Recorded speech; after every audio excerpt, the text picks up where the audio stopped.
Midnight music.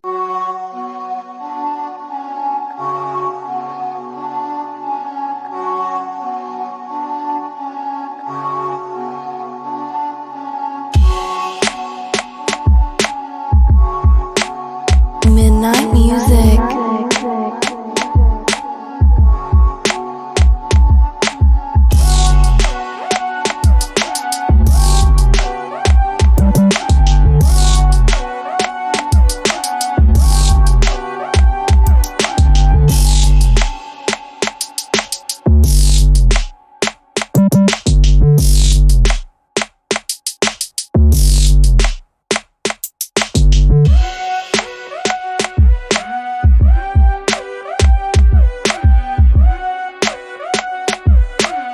Midnight music.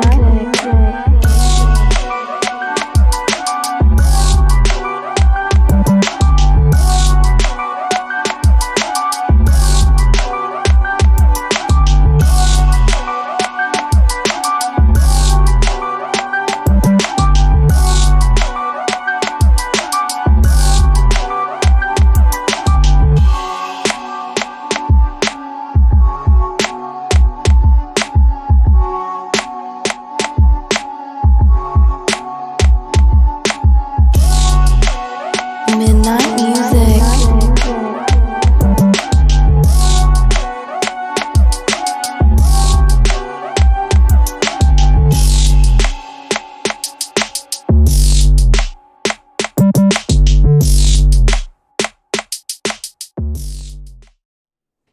All right, so I just have one question. I'm going to keep this very simple. Okay. Where can I get the American lager?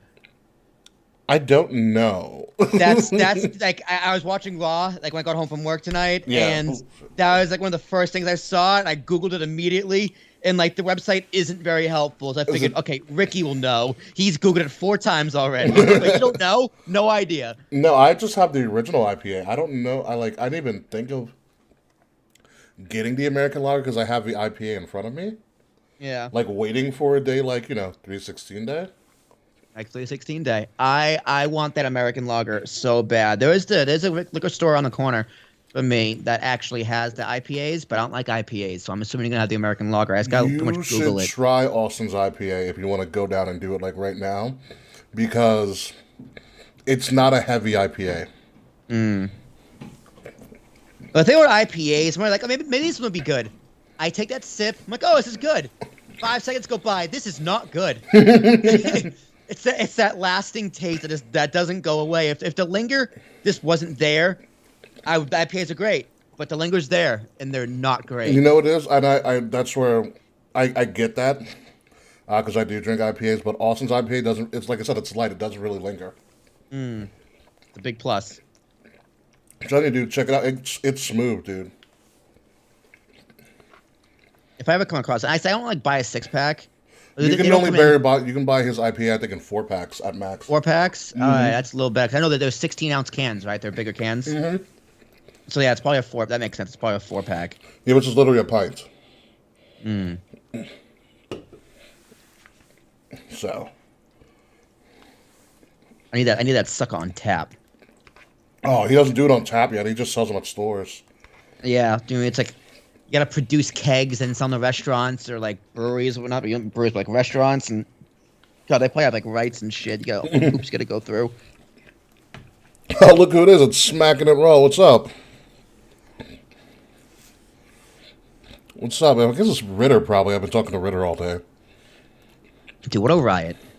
Yeah. Shout out to Smacking the Road. You guys are fucking fun. They're watching us right now. Dude, that was so much fun, but god damn it. 2 a.m. I was like, oh my god, I'm so tired. I was just looking over at Jazz falling asleep on the couch. And I was like, well, at least someone's sleeping. No, but it was fun. My favorite thing. That was great. I'd do it again. In a heartbeat. Totally worth staying up to 2 a.m. The Giant Gonzalez comment, I was like, that was brilliant. Yeah, so clutch. Absolutely. Ritter, what do you do that you work at night? You're gonna be like our friend Jermaine, who lives overseas. Yeah, he's in the UK. That's different. Yeah. Oh, did you hear about the Senate today, Will? Dude, daylight savings time is just forever. Hopefully, I don't know. as I don't long know as what to think, as man. long as the House doesn't fuck it up. I don't think so. It passed the Senate unanimously. So Yeah. when's the last time that happens? I don't. Probably I don't raising the know. military budget for some reason. That's my best guess. Yeah. So the military and daylight saving, that's the only thing Congress can ever pass unanimously because they don't help people. That's the reason why they can do it. They're like, we need more sunlight. I mean, they're like, okay, so it's things that have 100% corruption across the board or 0% corruption across the board can pass in flying colors. Yeah. You can't corrupt the sun. I'm so happy about that. I mean, it's not going to take effect till 2023, but I'm so fucking happy. Well, here's the thing, because you fall back, so we'll fall back one more time this coming fall. And then you'll spring ahead one more time and it'll be done. We spring a time and then we're done. Correct. Interesting. So it's one more cycle and then we'll be done. Dude, the thing is, it's like, I have no opinion on this because, one, I don't care. Like, we're going to bring a World War III. But two, it's just like, I don't understand or can like get the benefits or cons of either or. I really don't think it matters. The government is time. It's proved that time isn't real. Time is man-made. Time is a social construct. Time isn't real. Oh, Ritter, you work on the railroad? Bless you, dude. All the live long day. At night, you must see some shit, dude. Are you driving a train right now? Because eyes on the rails. Eyes on the rails, bro. Seriously. Eyes on the road. Eyes on the rails. I think the only benefit is that more sunlight. So that Yeah, that's definitely a benefit. More sunlight. natural But I was sunlight, saying, so you won't use as much electricity as a theory. you won't use as much electricity as a theory, but you'll be using more gas because you'll be out longer. Also theoretically as well. If you're like me, I'm just a man. Theoretically, yeah. It's like how do you? I guess. It's like, yeah, we use more gas in the summer because we're driving more, but because the sun's out longer. But it's also because the weather's better. Yeah. Like 30 degrees is still 30 degrees. An extra hour of sunlight. Sunlight or not, it's still fucking cold. Right. Now, if they voted to get rid of the leap year, that might be a problem. That would be a huge issue with time and the way we do things. Because eventually, 70 degrees in February will be normal. Eventually. Yeah, no, you can't get rid of a leap year. No. Oh yeah, no K this week. K's out. K is out. Mm-hmm. K's on assignment doing our WEA logos. Pretty much. With their boo thing. Have you seen a picture of K's new boo? I haven't. Pretty. Looks how I would expect them to look. Dude, I have no idea what to expect. Isn't that the craziest part about it? So K Murphy, I've learned there are no such thing as expectations. It just is. It's just what is this reality? It's all you have. That's very, very true. Dude, what do you think of our Yankees moves? We got Rizzo back. Yeah, I knew Freddie Freeman would have no interest in coming to New York because a lot of people don't.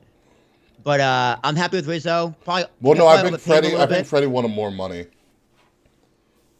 He just didn't want to come to New York. That's what Cashman said. Or one of the Steinbrowns was just like, yeah, we had a strong inkling he just didn't want to come here.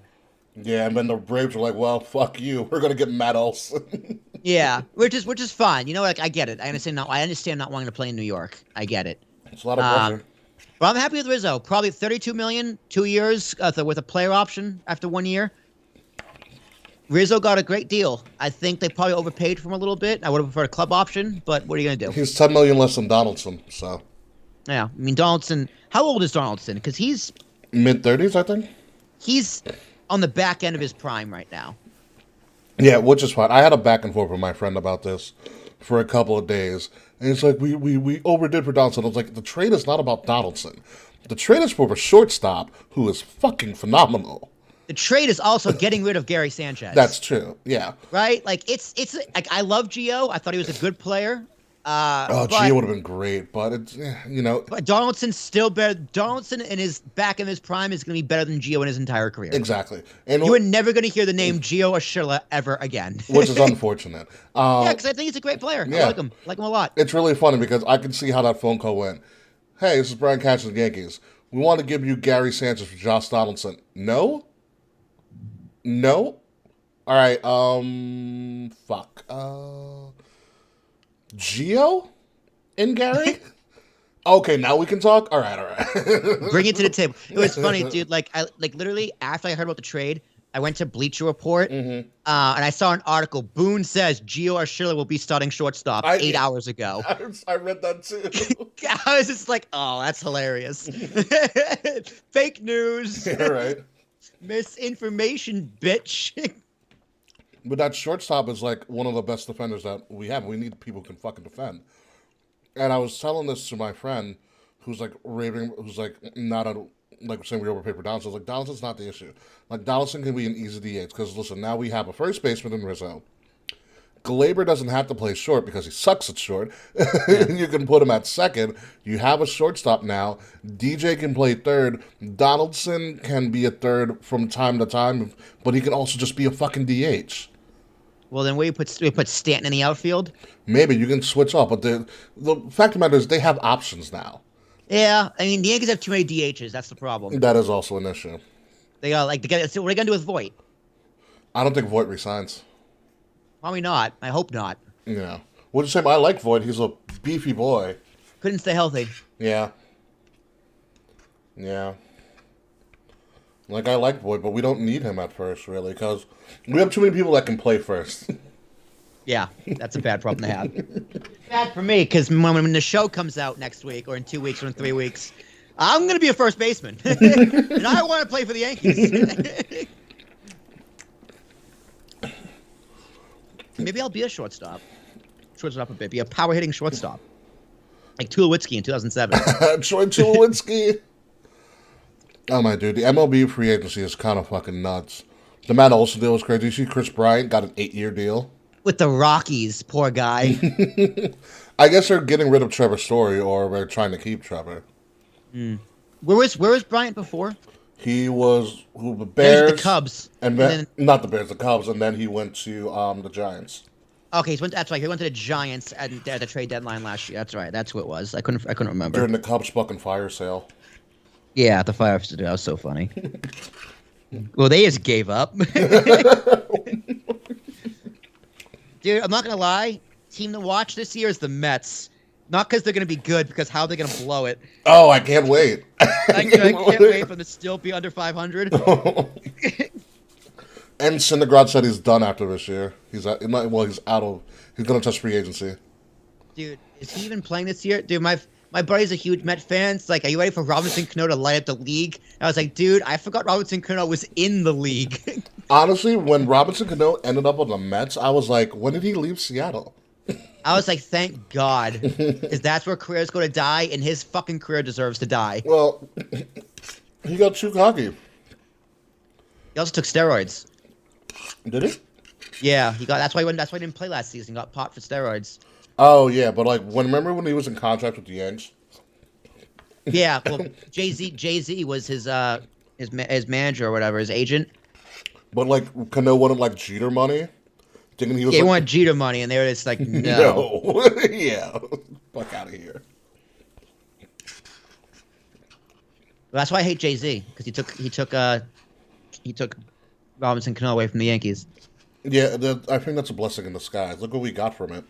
Dude, back then I fucking loved Robinson Cano. He was my guy. I would say this guy's the new Jeter. Like, it's official. I loved Cano. What pissed me off, and but I also loved Cano is that he never looked like he was trying. Exactly. Like, dude, he'd just flip it at like from shortstop to first base. They would be there before the guy got out of the batter's box. Like, that's how good his arm was. Yeah, it was kind of wild because like, are you trying? Like, are you putting in any effort, Robinson? Fucking dick. But I think the Yanks are set. They need another arm. They need a pitcher. We do need a pitcher. I seriously think they need to get rid of Chapman too. Defense wise, I think we're set. Like I think our infield is fucking solid. Yeah, you're probably right. Infield is solid. I'm always worried about the excuse me. I'm always worried about our pitching because that's always our Achilles heel. And they gotta stay healthy. Yeah. Yeah, it's a long fucking season. Still 162 games. But you know what they did table for next year? Bigger bases, and I think a clock for The clock's dumb. The clock's dumb. they want to speed up the game. But like, what do you get? Do you get a penalty for like? Do they... Dude, if you speed up the game, get rid of instant replay. All of it. I like instant replay. It depends what they're instantly replaying. That is also true. There has to be rules to what you've been able to like replay and what not to replay. Like never balls and strikes. Which I think that's already a rule. Yeah, ever. Yeah. Ever balls and strikes. Home runs, sure. Fair or foul, sure. Sure. Yeah. Even though I still feel like that's really easy, unless it's like a liner or something like that. Yeah. It also just shouldn't take so long. They should just watch it once or twice. Or literally, it's like you have people in the booth reviewing every play regardless. You have people at headquarters reviewing stuff. Exactly. Yeah. Like the umpires, where's that earpiece? And it just goes, yeah, it's fair. Yeah, it's foul. That's it. It's just done. You don't need to gather all the umpires together. You need to go in your little tiki hut and like fucking watch it, right? Like you don't need to all come up with a consensus. You don't need majority rule. Just some dude at the headquarters saying it's fair or foul because we're all watching the same replay. Yeah, or kind of do it like the XFL does it. Yeah. Where they have like a minute or two. Yeah. I think like plays at plate for sure, like because those are runs. Yeah. Like a close call at second only if like the game's on the line. If Right, it's like a crucial double play or something like Yeah, that. if it's a crucial play in the game, if it's like the second inning, go fuck yourself. If it's the second inning and it's already 4-0 and you're losing and you're challenging, sorry. Sorry, the call stands. Yeah. I know they were discussing robo-umps, which I might never watch baseball again if they do robo-umps. Robo-umps. Yeah, so like for balls and strikes. But like, how would they know? Yeah, how would like the pitcher know? Well, no, but like, how would the device know? Oh, And where do you set up the device? I have no idea. Like, they have K-Zone? Is this that? You know, they already had the box on the TV, which is cool. I like that. Yeah, but that's just for TV. Like, how do you do like a real life? Like, you couldn't make an actual case. I mean, you could. But like, that's a lot of money to make like a holographic like K-Zone for every game. Well, I don't even know like I don't even know how they would physically do it. Yeah. It's like the Monday Night Football, this robot as an umpire. Hey, strike two. What is like you're out thing be? Yeah, I don't know. Like, how do you know if you're out? How do you know if it's like a ball 4? Yeah, it is like, yeah. How do you? Did you look at the scoreboard? Like, who announces balls? Like, how does that work?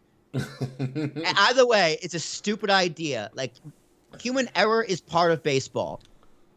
Always has been. Yeah, it always needs to be. Yeah. But there's sometimes we need to fix human error. Like when who was that guy on Detroit that had the perfect game and the ref fucked it up? Galarraga? Yeah. Yeah, that umpire. Yeah, the best was the look on his face because it's like you're fucking with me, right? When he called him safe, Yeah. that looks just like I'm gonna fucking kill you, but I'm smiling because I'm on television. I feel so bad. He had. Was it Jim Joyce? I think it was Jim Joyce. That fucking asshole. He fucked up a lot of plays after that one too. It's just so bad. So bad. I was like, he's out. Like, he's blatantly out. Yeah, I watched it live and in color on TV. Like, he was out, like, by far. Yeah. Like, by 3 steps, he was out. That's when they should have enacted a replay.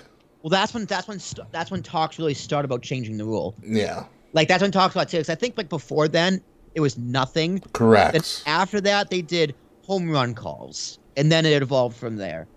No, if it's a perfect game, like they should be able to enact replay, or somebody should be like, wait, hold on, let's get this fucking right, or like a no hitter or some shit.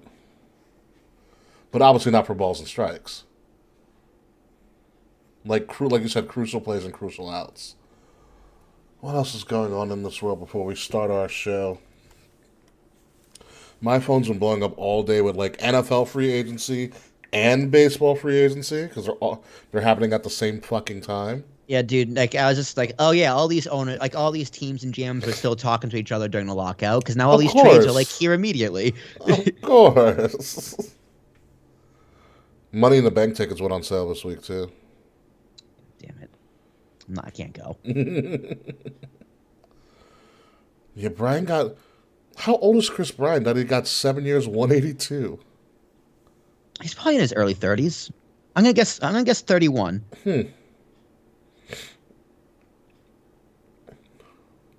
Chris Bryant is 30. Okay. He just turned 30 in January. Okay, so it's not that bad. What's up, Chris? Yeah, he's about to hit his prime. Yeah. Too bad he's with the Rockies and no one will see him. No one will see him at all. Which is a damn shame. Oh, that is the wrong one.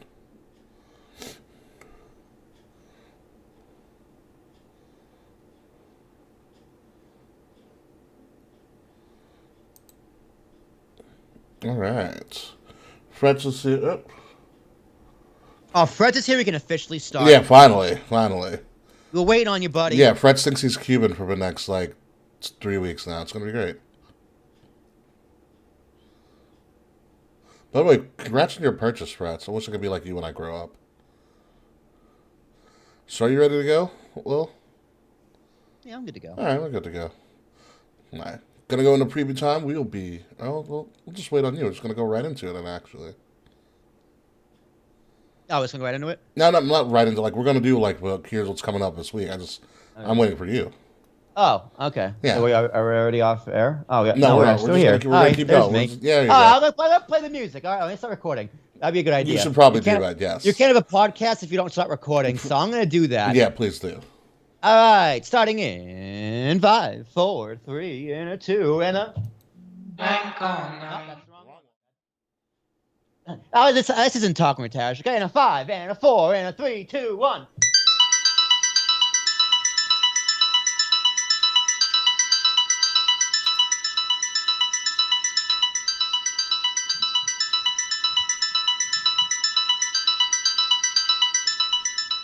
Midnight music. Coming up this week on Kings of the Rings podcast, we break the glass on this 316 day and toast to one of the best to ever do it, Scott Hall. We share memories and stories from his legendary career. Plus, Big E's out indefinitely, WWE sends a queen to the Hall of Fame, and you probably shouldn't get in the way of a steaming mad Brock Lesnar. We won't leave you hanging during a beatdown like Jeff Hardy, because survey says it's Kings of the Rings podcast exclusively on Wrestle Addict Radio, and it starts right now.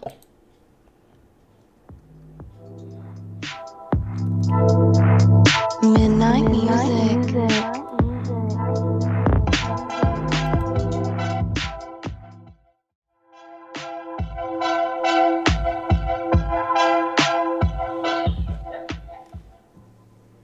Ayo. Hey, yo. Kevin Owens was terrible on Raw. I wish he didn't do it. I wish someone else did It's it. one of those days. Well, ladies and gentlemen, welcome to Kings of the Rings podcast, episode number 287, The Bad Guy. If you don't know why we named this show The Bad Guy, you probably have been living under a rock. I am your host, King Ricky Rose, along with Willie T. Will Tarashak. No, K. Murphy. K. Murphy is out on assignment designing the WBA. At least that's what we are going to tell you. So it's going to be me and Will.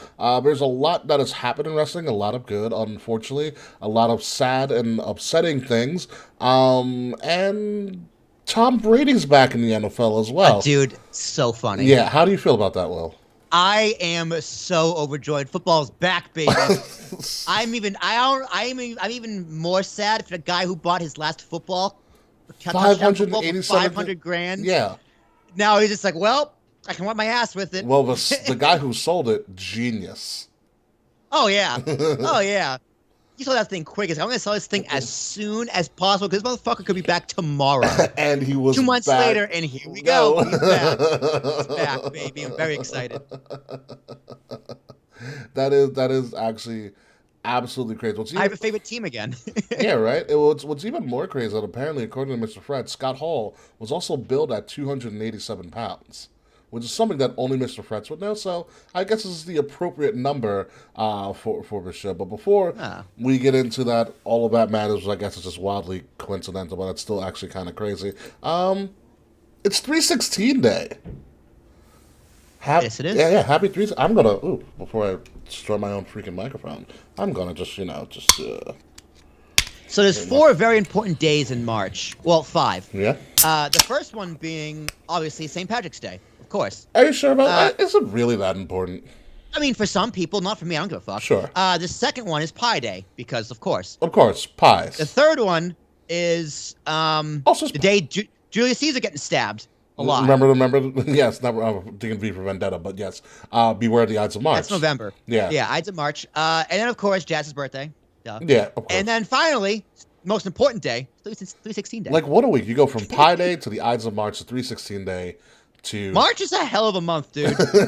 Yeah. You go from the Irish to the Texans to the Guyanese to Pie. There you go. To the Greek. And I will drink a Stone Cold IPA to that because hell yeah. I should go get a Stella. That's all in the fridge. Oh, it's still good. Still good. Still smooth. Oh, man. Fretch, you're going to pop a beer with us? Of course you are. Because you deserve a beer after all that weight loss you've done, Fretz. Fretz like the incredible shrinking man. Yo, Fretz deserves a beer after I put him through the ringer last week. Me and him recorded our Talk with Tarashuk episode. It was phenomenal. Oh, did you really? Yeah, did you know? So I'm going to give a little sneak preview here. Please do. Did you know Mr. Fretz studied to be a pastor? Yeah. Yeah, I had no idea. Maybe I knew it in passing, but he gave me the full story in detail. Oh, I don't know the story in detail, but I know that I had so many questions. He did go to seminary, I believe. Yeah, it was great. I love that's my favorite part of the podcast, kind of clipping everything. So, shout out to Mr. Fretz for being a guest on the podcast. That airs 2 weeks from today. There you go, Mr. Fretz. Look at it on the... I'm going to have to listen to that one because I'm interested to see what he has to say. Very interesting. About his life and times of, even talk about the pretzels. Being a North American treasure. The pretzels are a real thing. Yeah, no, very real. Yeah, they're very real. We talk about the work. Is he still mad? No. Okay, that's good. We discussed it all right. Fred, you can blame the work on me because I was like, wait, we can make this into something, and we did. It's my idea. No, it was my idea.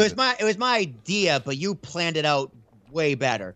I was one who pitched it. You're the one who made it happen. Yeah, I was like, here's what we're gonna do. Yes. Yeah, so we're a regular team. Well, yeah, happy 316 Day. I love how it's like become literally like an unofficial holiday in sports and entertainment. Like there's so many people who go around wearing awesome 316 shirts today. It's absolutely fucking amazing. And 316 should have been a monster celebration, but there still seems to be a pretty heavy cloud, a pretty dark cloud, unfortunately, over the world of wrestling and sports and entertainment, because it was known pretty by a lot of people about Scott Hall, aka Razor Ramon, that some people might call, also known as the bad guy, had been dealing with some medical issues recently within the past month or so.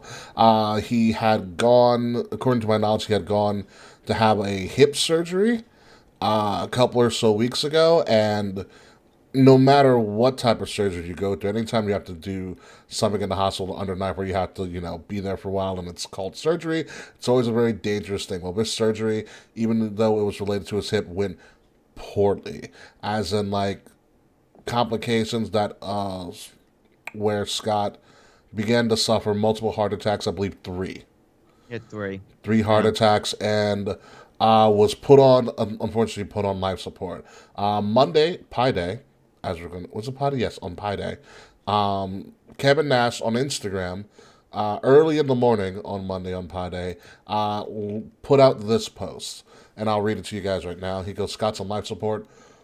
Once his family is in place, they will discontinue life support. I'm going to lose the one person on this planet I've spent more of my life with than anyone else.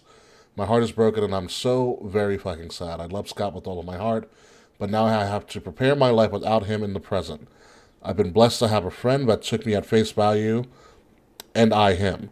When we jumped to WCW, we didn't care who liked or hated us. We had each other, and with the smooth Barry Bloom, we changed wrestling both in content and pay for those. A lot that disliked us. We were the outsiders, but we had each other. Scott always felt he wasn't worthy of the afterlife. Will God please have some gold-plated toothpicks for my brother? My life was enriched with his take on life. He wasn't perfect, but he always said the last perfect person to walk the planet, they nailed to a cross. As we prepare for life without him, just remember Ringo's a great guy. You ain't gonna see another one like him again. See you down the road, Scott. I couldn't love a human being any more than I do. Now, he was taking off life support, I believe, in the afternoon of Monday, mid to late afternoon, and he began breathing on his own. He began breathing on his own, and there was a very, very small glimmer of hope. And if anybody would make a joke about Devin kicking out the last segment, it would probably be Scott Hall. But unfortunately, I believe within 15 or so minutes before Monday Night Raw, it was official that he did take his last breath. And Scott Hall, a.k.a. Razor Ramon, for most of his time in WWE, passed away at the young age of 63. 63. That's how old my dad is. Yeah. Yeah. My dad is turning. Actually, no. My dad's turning 64 in May. Yeah. Yeah. My dad's age. Let me tell you, my dad looks a lot better than Scott Hall. It's sad. It's very sad. But, Scott Hall has been on borrowed time for a long time. So the fact that he had complications isn't too surprising. It's sad, but not surprising. I'll say that. Yeah. And it's not his fault, at least this point. He cleaned himself up. But unfortunately, with these wrestlers who have these drug problems, a lot of them are going to die young. Yeah. So, but hell of a guy. He really turned his life around. Shout out to DDP for doing that. And, his story is a success story. Yes. Sure. Yeah. Big fan of Scott Hall. Absolute success story, because I don't know if you were ever privy to this. ESPN, I think it was like an E60, did a whole piece on Scott Hall before he got the rehab from DDP. And it was eye-opening how bad of a shape he was. He literally, for ESPN, and it's got to be on the interweb somewhere, a litany of medical pills that he had to take every day to keep himself functioning. Mm-hmm. Like, I have to say, like, I can see, like, 20 just bottles on bottles of bottles of the things just to keep him functioning. And that's how bad of in shape he was before DDP got to him. And Scott, unlike Jake the Snake, was very open about it. And Scott knew he was fucked up. Mm-hmm. He was very conscious of that fact. And he talked about in an ESPN documentary a lot about laughing a lot to stop him from crying. And to make jokes of things. And luckily, the godsend of the angel that is DDP figured out a way to reach out to these guys and extend the life of Scott Hall. Because like you said, he was on borrowed time. Scott probably should have been dead 20 years ago. Yeah. Yeah. Yeah. With all the things that there was going through. But it's pretty wild when you look at the wrestling world and the landscape of wrestling. And I haven't seen and I haven't really seen this in a long time. Multiple organizations from around the wrestling world. We were talking, it's not just WWE, not just AEW, Impact, even New Japan had. He wrestled there. Yeah, like all of them. Yeah, they all had things to say about Scott Hall, which shows you how much of a massive impact he had on the world. He's the reason that Damian Priest uses pretty much the Razor's Edge now. He's the reason why we got Crow Sting. He's the reason why DDP got over so hard in 97. January 97. Got over. January 97 in the Superdome in New Orleans. Yeah. On Nitro is where he took the Diamond Cutter and DDP's meteoric rise really kicked off. Yeah. It was his feud later on 97 with Macho Man took him over the top. But Scott Hall was the one who lit that fuse. Yeah. You know, again, never won the world title. Technically, Ricky, not top tier talent. Yeah, but probably the greatest mid carder of all time. Definitely. You Definitely know, the greatest. I'll say definitely the greatest mid carder of all time. And honestly, dude, like he was so good. He was mid carder by choice. Like yeah, I don't think he didn't politic his way to the top. I mean, but I don't think if I feel like if he was offered a chance to win a title, he'd be like, I'm good. Don't need it. yeah. You know, it was, and it's just wild. All the stories that have now come out, how apparently Scott was always willing to help out talent, and like I said, get people over. It's the reason we have the 1 2 3 kid moment. Because Hall called it. It's the reason Scott Hall even wanted to help Jericho in WCW.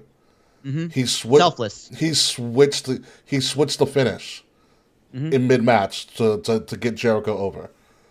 Jericho admits, even though him and Jericho didn't get along for a lot of reasons, because it's Jericho in WCW. But Jericho even did come out and said he squashed it. He was a ring technician. He's an artist. You know, I think we talked about it either on our show or on when we were on Smack and Raw. Shout out to Smack and Raw.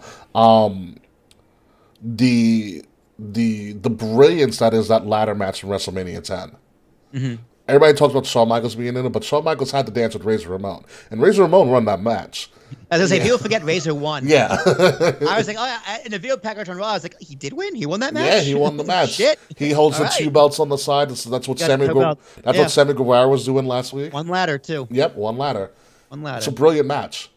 Yeah, it's a It's great an match. absolutely brilliant. It holds match. up. It still holds up for sure. Yeah, I mean, the 2 guys that were great. I want to read a story that I found, which I think encompasses the brilliance that is Scott Hall, and this type of guy that he kind of was to the entire wrestling community. It's from AIW, Absolute Intense Wrestling, if anybody's ever heard of them. They're a pretty big company in the Midwest. And this is a story from a couple years ago. So they tweeted, actually, in February 2020, we had Scott Hall booked on a weekend loop split with another company. Our students at AIW were responsible for driving him for the entire weekend. Scott Hall paid for every gallon of gas and every meal over 3 days. Multiple people were in the car with him because he said that's what vets are supposed to do. Scott said Kurt Hennig taught him you always take care of the young people on the way up because you never know who they will become when you are on your way down.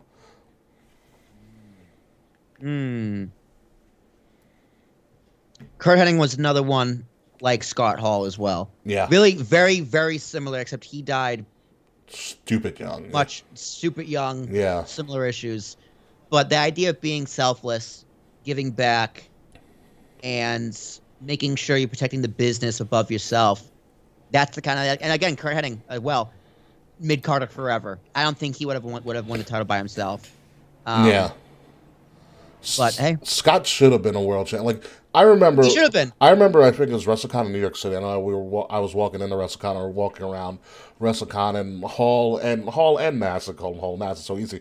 Hall and Nash passed me. And obviously, Kevin Nash is 7 feet tall, it's big as shit. But Scott Hall... 7'4". Scott Hall's 6'8". And, like, you... Also humongous. You forget how big he is because you had humongous. Kevin Nash, Yeah. right next to him. But Scott Hall was a massive man, and a lot bigger in the 80s too, because when the roids and stuff were rampant. It's just crazy, and also crazy the literal effect that him and Kevin Nash had on the business. These are the guys that, I mean, there were people who defected from WWE or WWF to WCW before. These guys were saying, no, we're defecting, and you're going to guarantee my contract. Mm-hmm. Yeah, change wrestling. It's funny. Mm-hmm. Him and Nash simultaneously changed wrestling forever in and out of kayfabe. Mm-hmm. At the same time. Yeah, what a brilliant angle. You know who I am, you just don't know why I'm here. There you go. I mean, and also, I don't think there's ever been a smoother character than Razor, a.k.a. Scott Hall. Like, I was just looking back at Let me tell you something, Chico. This is so funny. It's just ridiculous. He got toothpicks over. Dude, there is no reason why that character should ever be over, ever. Like, if they did that today, Like if Razor Ramon happened in 2018 or 2022, we would boo it out of the building, even if it was Scott Hall doing it that good at that time. Look at Tony D'Angelo, all right? You love Tony Like, D, though. I don't watch Tony Dino, but I know people hate him. So, but like that, dude, Tony Angelo is just like it's like his character is similar to a Razor Ramon. It's just a ridiculous stereotype based off a TV show or movie. Well, which is crazy to think about Scott Hall. Like, he's not a lick of Cuban. No, he's not a lick. He's not a lick of Cuban. I mean, it's based off of Scarface. Yeah. If anybody really wants to know, it's based off of Scarface. Scarface ripoff. Yeah, he's not a. Instead of doing cocaine, he wrestles and then does cocaine. Yeah. he is not a lick of Cuban or Hispanic. Whatsoever. The best part about it is like Hispanic people or Latinx, whatever they want to call them. Because I forgot the proper term. I think it's Latinx. Depends who you talk to. True. They didn't care. Like Scott Hall is beloved, like in the minority community. Yeah, I love him. People loves there's a few wrestlers that kind of just get over just by being themselves. Scott Hall's one of them. Flair's one of them. Austin, The Rock, of course. But yeah, Scott Hall's one of those people like, yeah, he's cool in the hood. Hey man, it's still representation. It may not be in its purest form representation, but it's still representation. There's people out there who fucking love a poo, even though they canceled them. But there's people out there who love a poo. Yeah. Because it's representation, even though it's voiced by Hank Azaria. it's just so ridiculous. Yeah. He's not even Cuban or Puerto Rican or Latin or Spanish. No, he's nowhere close. Nowhere close. But that's Scott Hall for you. I watched the video of Scott Hall back in the NWO days. They were all in the ring. I never know when it would happen, but someone threw like a half full can of beer. What a waste of beer. Right? And it's the 90s for you. Hits Scott Hall in the head without flinching. Because it's a beer poured on. Without flinching, takes his hand, slicks back his hair. Like nothing happened. Like in full character. Dude, they threw trash in that ring all the time in the mid to late 90s in WCW. So I remember Bischoff got hit with like a yogurt or something, like on his leather jacket. He got hit with like it was like Coke and like some kind of ice cream or something ridiculous. It was definitely in the back. He got spilled with a soda because he was soaked. Yeah, and he same thing. He slicked his hair back, just played it off like nothing even happened. Yeah, you have to. Yeah, you're a heel. Yeah, you can't let him get to you. And Scott Hall never let anybody get to him. Scott Hall, one of the best sellers of a Stone. One of the best sellers of a Stone Cold Stunner you probably ever see. Mm-hmm.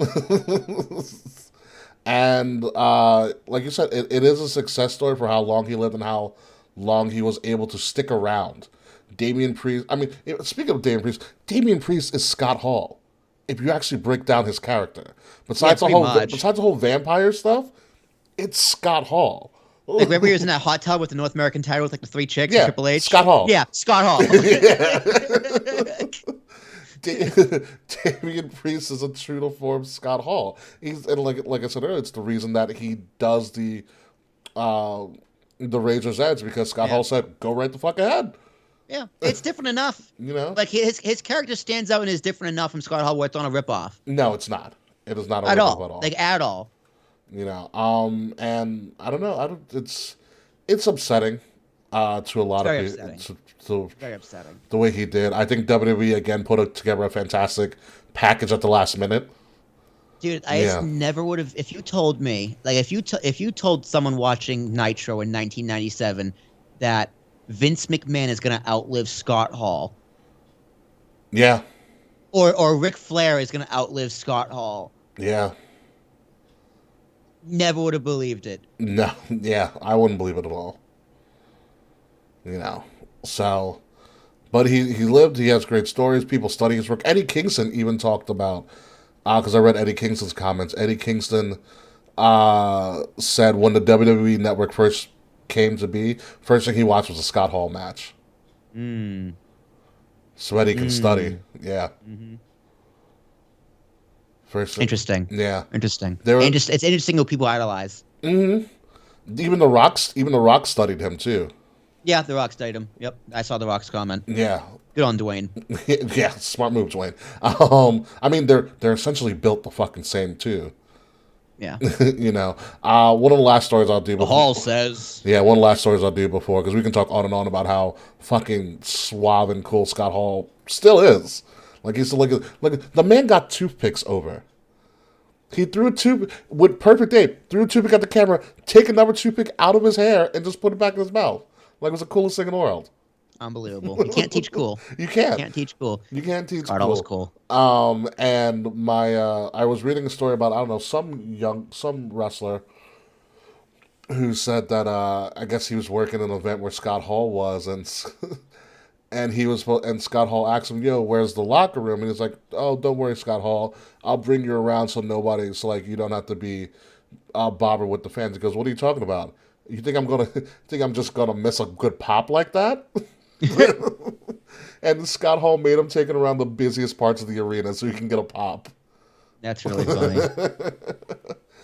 So, one more time for the bad guy on this 316 day. I know you don't have a drink for you, but I'll toast to the bad guy. And as he said so eloquently in his Hall of Fame speech, hard work pays off. What is it? It was hard work pays off. Dreams do come true. Hard work pays off. Dreams do come true. Bad times don't last, but bad guys do. Perfect. Hey man, that's not really a good thing. You don't want bad guys. Like, what? Why is that a good thing? It's what? You don't want bad guys to last. Well, they're bad.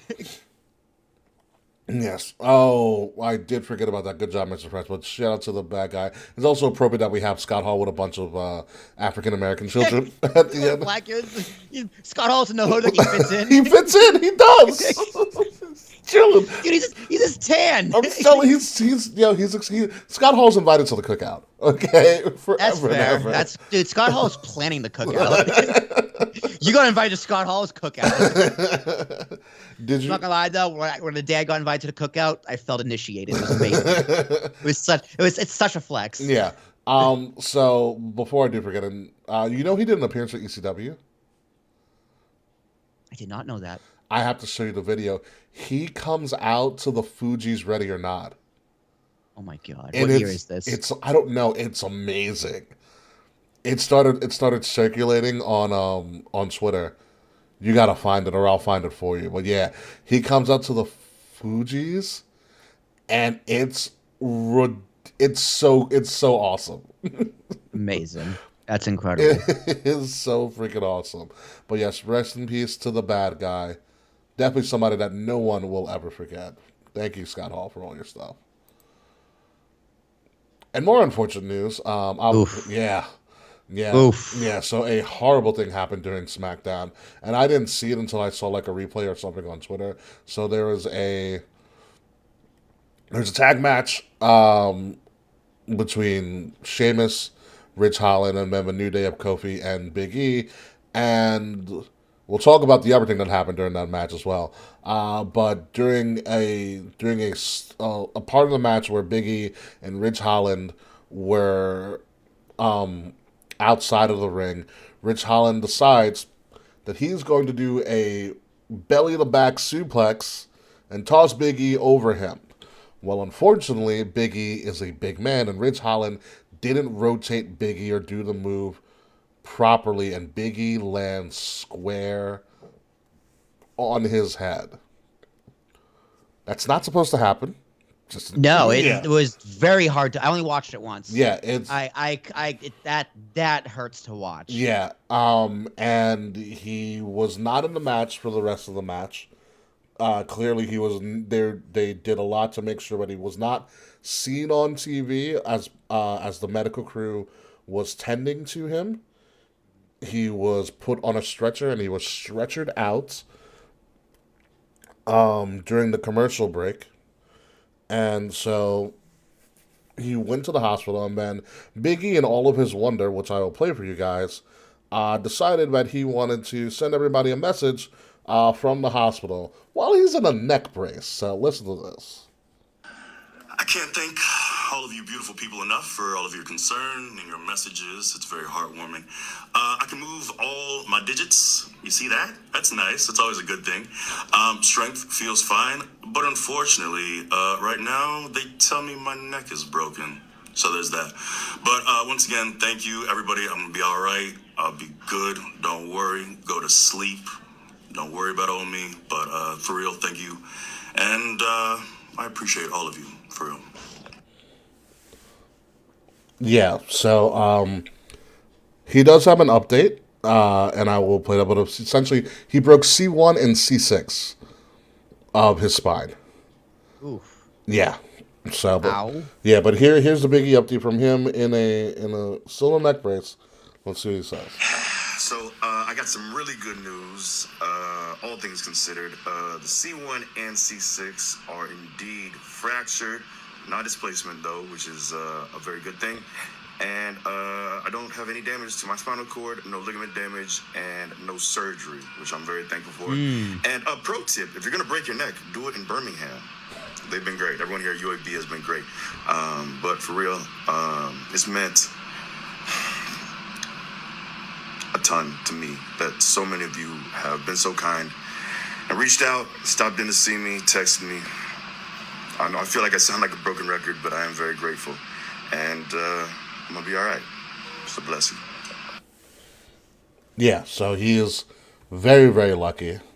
Like I said, it's a fracture, it's non-displacement, so he didn't dislocate his neck, which we would be having another conversation if that happened. He'd probably be dead. Yeah. You know, no ligament damage, anything like that, so he doesn't have to do any surgery. He just has to sit and wait for it to heal. One of the people that did visit him in the hospital was Rich Holland, from to my knowledge, but it's a shame they were getting ready to set up obviously some sort of mid-card feud for Mania, little 6-man tag, and obviously that is off the table. But the blessing in this all is that Big E will more than likely be back. It's just going to take some time. Yeah, I give him 6 months, if not more. Yeah, I have no. That's just like pull out my ass guess. Yeah, I would probably say more just to be cautious.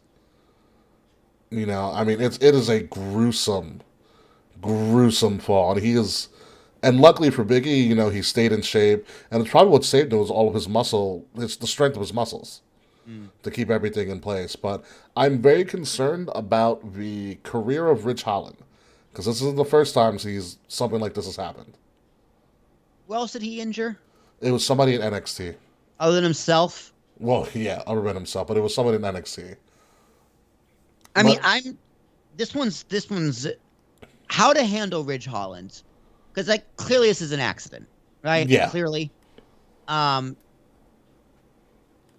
don't think he should be fired because shit happens in this business. That's what they sign off for. They know the risks. However, he's not gonna get a push anytime soon. No, he's got to rethink his moveset. I think Taz said it the best. It's not about how strong you are. It's if you are able to successfully complete the move on anybody. Right. And you got to be able to do that. I think it was Gargano. Thank you, Matt Ritter from Smacking It Raw. You probably send him back to NXT. Send him back to the PC for a little bit. Yeah, make sure he's Good able thing to Butch pull. is there. Yeah, make sure he's able to pull off those moves. Yeah. You know, that he wants to do. I mean, Big E is a big person. You have to be crazy strong to lift somebody over your body and make sure they land flat. And, you got to really have some good hip movement. And when you think about it, he could have done a belly to belly and been as effective and a lot safer. Do you think? So this happened outside the ring. Correct. What do you think would have happened if it happened inside the ring? Harder or softer hit? Harder hit. It's hardwood underwear. Interesting.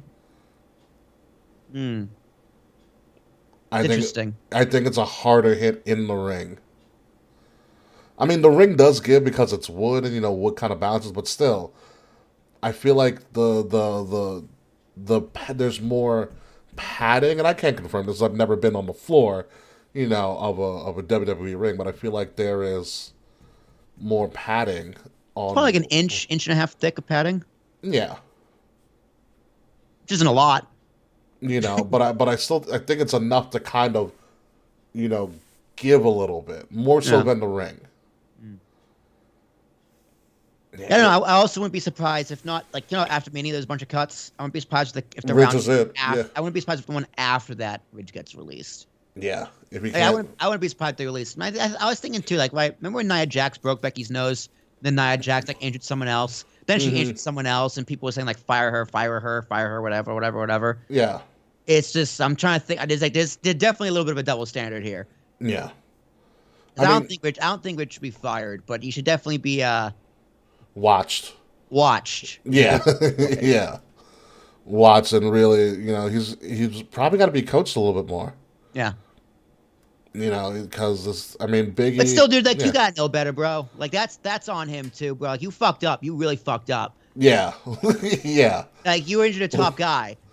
yeah, and that's not even just a top guy from standards of like the writers and the powers that be, but like essentially one of the most beloved guys in the locker room currently. Yeah. He Yeah. doesn't like to be called a locker room leader, but everybody loves this dude. It's a mistake you shouldn't have made. It's not like you slipped or you're just out of position. No, you he just didn't do it right. It's Yeah. fundamentals. Fundamentals. Yeah, that's what it is. So we wish Biggie a speedy recovery. When he comes back, Lord Almighty, that's going to be a huge pop. I hope so, dude. Yeah. Since he lost a title, he's just been He has been in limbo for a awful. while. Yeah, It's like, dude, going back with Kofi is literally the worst thing for your career. It's admitting defeat. yeah, It's admitting you failed. yeah, and it's a shame. But I always have hope because usually your first title run is usually shitty. And sometimes the second one is a little bit better. Dude, what he should have done is, honestly, I mean this really, what he should have done to save his career after he lost the title, he should went back with Kofi for like a week and then turned on him. And that's just, they should have built a big feud for WrestleMania, Big E versus Kofi. That would have been That's- cool. They That's would what he never should have turn done. on each other, but they don't want to do Big it. E needs, I know he doesn't want to do it, Big E needs a character change. Something. Just like, I don't know if it's a character change, just he needs to be more intense. And I think he wasn't that's a character change. That's Yeah. a trait. Like, he doesn't need a complete new makeover, complete 180. He needs to evolve. Big E hasn't evolved since the New Day became babyface after turning heel.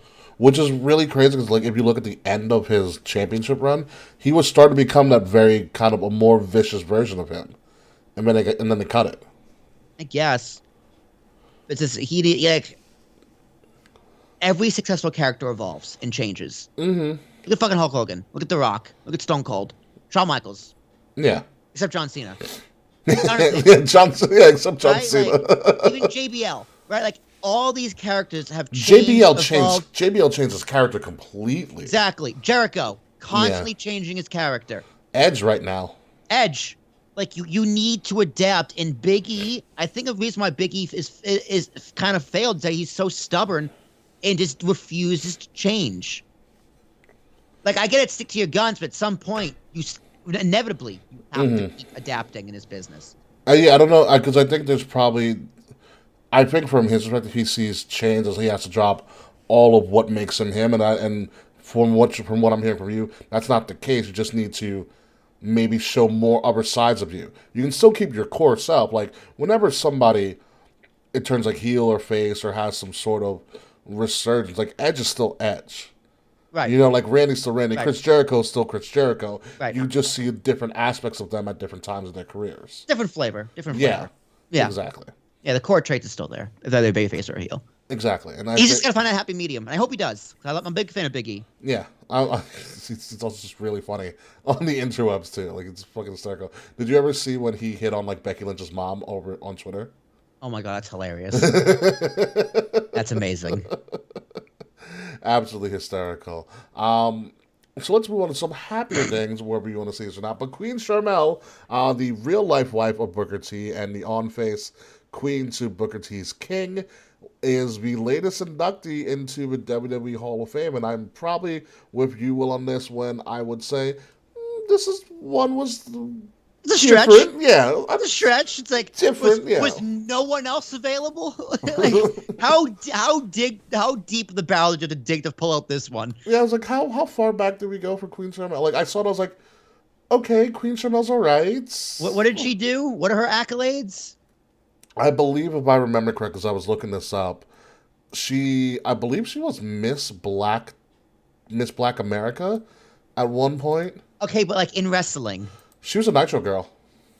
No shit. Yeah. That's hilarious. That makes it good for you, Book. Good for you, man. Yeah, she was a Nitro girl. And that's where she met Booker in WCW. She was Miss Black America at the age of 20.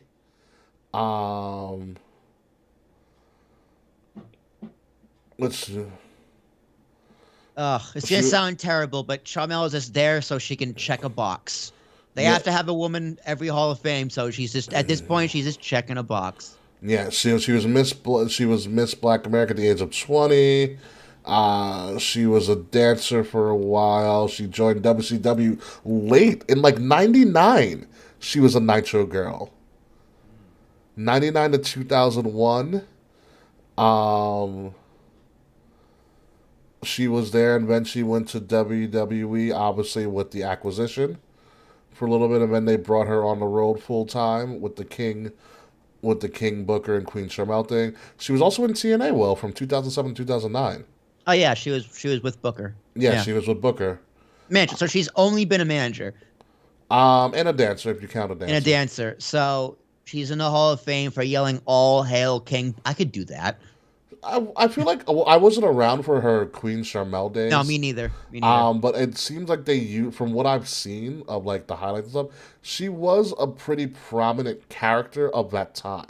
Although, dude, I'm not gonna lie, I forget if it was a Judgment Day or a Vengeance, but there's a fucking angle where Kurt Angle is trying to like rape Charmel. Like that's the storyline. What? Like. I'm telling you, it's the weirdest thing. He stalks her. He like kisses her. He sexually assaults her like twice. Like sexually. Kurt Angle Me Too Charmel on television. Really? And the feud is with him and Booker. Wow. It's the weirdest thing. This is like 2005 WWE, just weird. Jesus, it's almost as weird when what was it? When Bischoff and Stephanie McMahon hooked up? Yeah, but it's weirder. Because it's like... It's weird. It's so weird. Like, they allowed this shit on TV. God love the early 2000s, let me tell you. Hey, man. Edgy's a word for it. Yeah, I'm interested to see what she says at her Hall of Fame speech. I don't know why I'm here, but thank you. All hail King Booker. When you think of Hall of Fame, she is a legendary character. She's memorable, sure. Yeah, she's a memorable character. I know who she is. Yeah. And she's not the first pick that I would have had as a female. Or my second pick. Or my participant, but she is a pick, and I can't say she's not worthy just from a character perspective. I can. She doesn't have any in-ring accolades, but like neither does Jimmy Hart. Hey, don't you dare diss the mouth of the South, baby. Listen, I'm just saying they are both managers. They both don't. Mr. Fuji doesn't have any in-ring accolades either. True, but it's like you can think of like memorable things Jimmy Hart's done. Like Jimmy Hart's an iconic character, right? They wouldn't know the mouth of the South. Like, I'm not saying they're on the same level. He's managed like this is a stretch for me. Jimmy Hart was a managing whore. There's nobody but Jimmy Hart didn't manage. That's fair. With that track record, you can't lose. You got to hit a home run at some point, Jimmy Hart. My God. But yeah, Charmel in the Hall of Fame, third member of the Hall of Fame. I don't know who else gets in now. We were like Undertaker, great. Vader, great. Charmel, all right. You say so. But who knows? Who knows who goes in next in this Hall of Fame stuff? But let's move on to what's going on in this week in wrestling. And Brock is out for blood. Did you end up watching the SmackDown, Will? I didn't. I didn't have to because we already did the podcast. We covered on SmackDown and Raw. Yeah, shout out to SmackDown and Raw and Matt Ritter, who's still watching us right now. Brock's out for blood. Heyo. Brock's out for blood. Pretty much tried to kill Paul Heyman. And this picture right here is one of my favorite pictures. This is after Brock has run through 2 jobbers. They are off of their feet. I love it. They are off of their feet getting... That table behind them breaks. Just from the sheer force of Brock running at them full speed. I love it. I love it. I love Brock Lesnar. I hate to say it. This is the best Brock Lesnar we have ever seen or ever known. Yeah. It's like, scary. I didn't know. I seriously thought this Brock Lesnar did not exist. He's finally put it all together. Like, when he was early on, he was promo from time to time. Like, he didn't actually need Paul Heyman. Paul Heyman just made him menacing. But now he, like, gets the business through and through now. I hope Big E's watching, because adapting character. Brock Lesnar was getting a little stale. You know, before this Cowboy Brock, I'm more excited because it's Cowboy Brock versus Roman than title for title, because it's just a brand new character. It's it's the same thing, just entirely different. Yeah. And he's not, I see what you mean, because he's not changed. Like, he's still Brock Lesnar. Yeah, he's still terrible. He's still scary and terrifying. Like, he can go back and forth pretty easily. But when he goes back and forth, it's immensely entertaining. It's so weird, but it's so perfect. Yeah, it is. Oh, it is absolutely great. I'm rooting for Brock. I'm not gonna lie, even though I don't think he's gonna win. But I'm rooting for Brock too. I'm honestly, I'm happy either way. Well, actually, I don't want. Actually, that's not true. I want Roman deserves to win. Roman needs to win. I'm begging for Roman to win. But if Brock won, I'd be like, all right, that's fine. He's yeah. I'm actually. This is a Brock and Roman match that I want to see. Yeah, for sure. That's one of the last time they did this, I was like, I don't want to see this shit. Like, don't get me wrong, I really want to see Roman Rock, but this is, if we can't get it, this is a great substitute. Roman Brock is great. This is worthy of replacement. Yeah, absolutely worthy. Speaking of worthy of replacement, unworthy of replacement, I really don't want to say it, but Pete Dunne is now potentially named Butch. It's a joke, right? We're joking. I hope. I did this thing. It has to be a joke. I hope so. Don't gonna lie. He kind of, in this photo though, he kind of looks like a Butch. Like, he does. He looks. I see where you know what? I've just seen this. I see where Vince is coming from. It's so bad. Do you know what? I'm gonna swallow this. You know what it is, because this is from actual, that's the face on SmackDown when he debuted backstage. I go back to this because, like, look at Sheamus. Sheamus thinks is the funniest thing in the world. Yeah, it's great. He thinks it's hysterical. That's why I just think it's a rib, and then he'll be like, "No, I'm going to be Peter from like here on out," or something. We can't say it as Butch. Although Carmelo Hayes, like Butch what? Yeah, right. You need a last name. It's not. You can't just have Butch. It's so bad. Even Carmelo Hayes made a joke about it on NXT. He goes, "I'm so good. I forced Pete Dunne to leave, and they changed his name." Oh my god. Shout out to the 8 champion, Carmelo Hayes. Dude, even call him Butch Bully. All right, that's better than just Butch. Or Bully Butch. I like Butch Bully better. Butch Bully. I mean, they were booing Rey Mysterio. Who boos Rey Mysterio? I don't know. Ridge breaking Big is going to be very good for Butch's career. Yeah, no shit, because... Nah, dude, this is the best thing to happen in his career. Guess who's taking his spot? Yeah. Yeah. Butch is taking... It's going to be Butch and Sheamus now. And, like, the hardest part about it is that they made him dress up just like Sheamus, too. I know, it's so funny. It's so bad. It's so bad, and... it's a shame.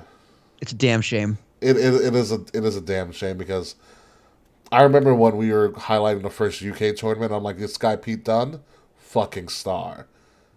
That kid's got something. Yeah. The name change. Like, you know, they call him like medium rare Butch, all right? Like something. Think of Butch, I think of meat and steak. So medium rare Butch. So I'd just like to change the title. But medium rare Butch. Oh my god, that's great. It's just a shame that now when you look at NXT Takeover like New York, you have a UK Championship between Gunther and Butch. Exactly. They need a ladder match, get the rights to their old name back. I'd be so for it. I'd be so for it. Yeah, I just hope it's a joke. I really do. It's not. It's not. I know, and I just. Oh my god.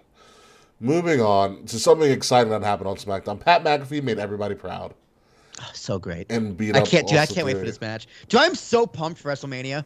Like, I And you're am not even gonna be so there. excited for this card. Huh? And you're not even gonna be there. I know. I want to. So badly. Yeah, it's gonna be fun. I'm very excited for McAfee and Theory. I mean, why did my two friends, my brother, have to get married this year? All right? I'm happy not to go to LA. Like, I want to go to Dallas. I want to go to Dallas. You want to go to Dallas just because of the food? Fuck yeah, dude. I might be going to Austin in June for work. So Oh yeah. I'm gonna pop into Joe Rogan, you'll be have some fine. barbecue, and maybe buy some property. I don't know. We'll see. Yeah, buy some property. Go right ahead. Austin's popping down there. But yeah, Pat McAfee and Austin Theory, it just works. Oh yeah. I don't know why. It's because Austin Theory is that much of a fucking sniveling heel, and Pat McAfee is just an eccentric person. Yeah. It works. How much does Vince get involved in this match? 0? I don't know, man. If this was more of a main event match, maybe he gets involved, but I say no. You think he's at ringside? No. No. I'm gonna say yeah. I'm gonna say yeah. Vince is at ringside. For Pat McAfee and Austin Theory? Yeah. Oh no. I think something wacky's gonna happen. Like what? I have no idea, but it's gonna be fucking wacky. I'll let you know. I'll be there, but we'll see what happens. I don't know how wacky it could be. I'll be watching. Don't you worry. I know you will. Something that's not clicking, unfortunately, for me and probably for anybody else in the wrestling community is Ronda and Charlotte. Try as they may, it's just not hitting the right gear. At Yeah, all. dude. Becky is the better match. Becky and Bianca should be main eventing at this point. I wouldn't go that far, but Becky If you're going to main Ronda is event the better one match. night of the have the women main event one match, I'd have Becky and Bianca right now. But you're right, Becky and Ronda was the naturally better choice. But And dude, Charlotte Bianca Charlotte is again. also the naturally better choice. I also agree with you on Like that. both of those matches and both of those builds would just be better. Yeah, absolutely. Because I can But see. honestly, dude, I think this is a Ronda call. Really? I do. I forget who I heard that from, but I think Ronda didn't want to work with Becky. But And she's friends with she's friends with Charlotte. She wanted to work with Charlotte. I mean, I get that, but like, I get that, but it's still like, the like you said, the better call here from a entertainment perspective is Becky and Ronda and Charlotte and Bianca. Maybe Vince also thinks he can save that match, right? I mean, this WrestleMania is already stacked. Yeah, Like, Charlotte and Bianca is Yeah. is a headlining match. dude, you could have Anyway. Charlotte. Honestly, dude, I could. Well, no, I can't because Roman's a champion. But I Yeah. could see this happening. In a perfect world, I could imagine it's believable where Charlotte, Bianca in main event night 1, and Ronda and Becky even in main event night 2. Like that's not out. And like if Roman's out, Yeah, if Roman's injured. That is something that is possible pending certain circumstances. Yeah. No, I totally get that. It's just, something's not hitting with this, and they don't have that much Yeah. more time. Yeah, I'm not a fan. The match is gonna be amazing. Don't get me wrong. The match should be fine. Yeah. But this build, I don't have an urgency to watch SmackDown as much as I kind of feel an urgency to watch Raw. You know what it is? I think Ronda's trying, but at this point, Ronda needs a mouthpiece. Ronda needs to be seen and not heard. Because I think the mystique of Ronda is kind of lost now. As a babyface, definitely. Because she's speaking. You know? Dude, I don't know what it is, dude. Whenever these wrestlers have kids and they come back, I'm just like, they're just not as, I don't know, she's just not as fierce. The badassery is kind of fades for me. I have no idea why.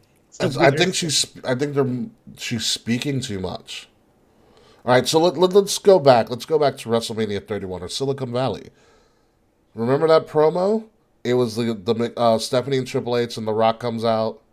She didn't say anything. Did she say anything? No. Or was it just The Rock? No, she just looked. She had a look, and The Rock kind of just said everything. The only thing she said is that, Stephanie, one thing you must learn is that any ring I come into is mine. Right. And that's the only thing she needed to say. And the crowd knew what was up. Dude, here's the thing. When she was a heel up to the WrestleMania build, she gave great promos. Yeah, stand the man, screw the woo, no more Mrs. Nice Bitch. Yeah. That was perfect. Because you know why? It felt authentic. It felt real. She feels forced. Yeah. She feels very unnatural and unauthentic. Yeah, it's like as Triple H would say to NXT Town, it's like you're playing wrestler. Right. Yeah, right. I just don't believe her, to be honest. Yeah. Yeah, it's one of those things. I think she wants to be like a genuine babyface, but like Ronda is sort of a babyface, but you can still be a babyface and still be a badass. Look at Stone Cold Steve Austin. Mm-hmm. You know, and I don't think she's figured that out yet. But you can still be badass like UFC fighter Ronda and talk all that shit and still be beloved by the fans. Works all the time. And hopefully she gets it, but who the fuck knows, but something's got to give in this match. They got to turn it around quick. Just like Seth Rollins needs to turn something around or else he's going to miss out on WrestleMania. Dare I say, Will, that Seth Rollins has hit a crossroads? Shut your mouth. Dude, I don't want this match. You know what was really funny? It was Raw was in Jacksonville. I know, that was really funny. And I love how WWE is just dragging it out. But, I mean, if not that person, who else would it be for Seth? It's like, Seth is healthy. Last time we were in Dallas, Seth was not healthy. Seth had blown out his knee. Okay. Seth had blown out his knee. He was not able to come back. You know, he missed out on the Dallas Mania. He missed out on a giant paycheck. It was the largest crowd ever, blah, blah, blah. Seth's healthy now. I cannot picture WWE with a healthy Seth Rollins on the bench for WrestleMania. He's doing something. I have no idea. I'm as really lost don't. with you. Yeah. Like, Cody probably is the best option. I mean, I think that's the best bet. I'm not gonna say it's the best option. It's definitely the best bet. It's the safe bet. It's the favorite. Yeah. But I don't see it happening. I don't think it makes any sense. Like I feel like if they do it now, they're doing it just for the sake of doing it instead of actually. What's the story? What could the story possibly be in 2 weeks? I don't know. I think you should just shoehorn Seth Rollins into that U.S. title picture. I think that's the only option. I like that, a U.S. title triple threat. Yeah, I mean, all he needs to do is just be in a trance, walk out in the middle of like a Finn Balor match, and then before Finn Balor goes for the coup de grace, he just attacks the fuck out of him, right? Or like he's at commentary for a match and he doesn't say anything. He's just in a trance, and like the bell rings, he goes like Festus and explodes. You know, fucking anything. You can shoehorn him. I'd rather that happen than he does it in the ring and whoa, you hear Cody Rhodes. And I just don't fuck that, dude. That feud deserves better. Yeah, I mean, if everything is played correctly, you put in Seth Rollins in the mid-card feud, which is perfectly fine. Hell, put him in the IC title match, too, if you really want it. Dude, make that the IC should be a ladder match. I agree. And Seth can go there. I agree, make the IC a ladder match, or a US title match. Fuck it, dude, have him win. Who gives a fuck? Yeah. Although I did like Ricochet as IC champion. He's putting in some good work right now. But Ricochet also needs kind of somebody to go up against. That IC belt's a joke. That IC belt is a complete joke. I don't know. I would love Ricochet Seth for the IC at Mania. Yeah. Whatever. I think it's a good match. It's a good match, but who cares? Who cares about Ricochet? Ricochet sucks. Ricochet's great. He's been putting on good matches. Him and Sammy are doing good. But it's like he's not stuck with Sammy because Sammy has Johnny Knoxville to worry about. I forgot that's even happening, and I'm even more excited. The Johnny Knoxville problem. That man is living his best life. Fucking Yeah, Johnny he has Knoxville. to pretend getting hurt, dude. He probably should have been doing this for years. He has to pretend getting hurt instead of actually getting hurt. He's got the promo. He's got the chops for it. He's good on the mic. He's an actor, dude. Have you seen The Ringer? The movie's amazing. Yeah, so he's good. So like I said, I don't know what Seth does here for this. Who knows? How did I get to the block here? Yeah, you do, Whatever. Ricky. I don't know what I did. Just keep clicking. Just keep clicking. clicking. We're gonna go through a Scott Hall retrospective. I'll distract you with sound effects. No, you won't. Oh my god. We're almost done. baby. Relax. Yeah, well, Move this- on this- to- This isn't the end of the show. No, this isn't the end of the show. Yeah. Ah, there we are. Yeah. Yeah. Oh, I had Yeah. that one. Where is it? Oh, no, that's Discord. What the hell is that? Do I have two Discords? Oh, that's Discord. That's a Discord. That's Discord. That's not. This is. So this is when you enter a chat, Uh-huh. and this is a message. Yes. Hello there. That's Obi-Wan Kenobi. Are you done with your soundboards?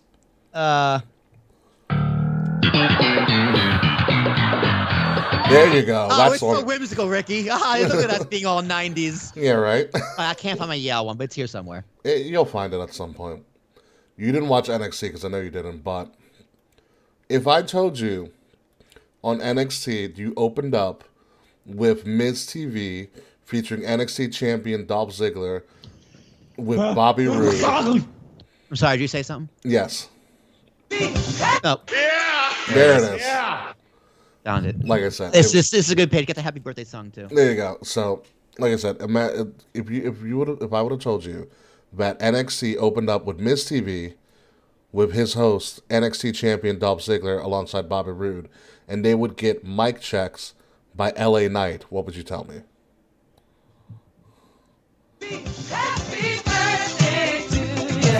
Happy birthday to you. Happy birthday. Happy birthday to you. I'm sorry, wrong button. Yeah. That's what I would say. I'm telling you right now, they could put the title on LA Knight and it wouldn't be a problem. He's over like Rover. I think he's getting called up. I'm not surprised about that either because literally anybody, like, there's no one who can talk better than LA Knight right now. You know what you do, man? I mean this seriously. Like, right after WrestleMania, as soon as possible, we have the SmackDown after, but LA Knight shows up on SmackDown, beats Ricochet in a squash match for that IC title, and you just start over. It's just a brand new, clean set of that title. LA Knight goes on a massive run through the mid-card. I love LA Knight. His in-ring work is fine. He's one of the best talkers in wrestling. Dude, like, him and Miz are gonna be a Survivor Series match eventually.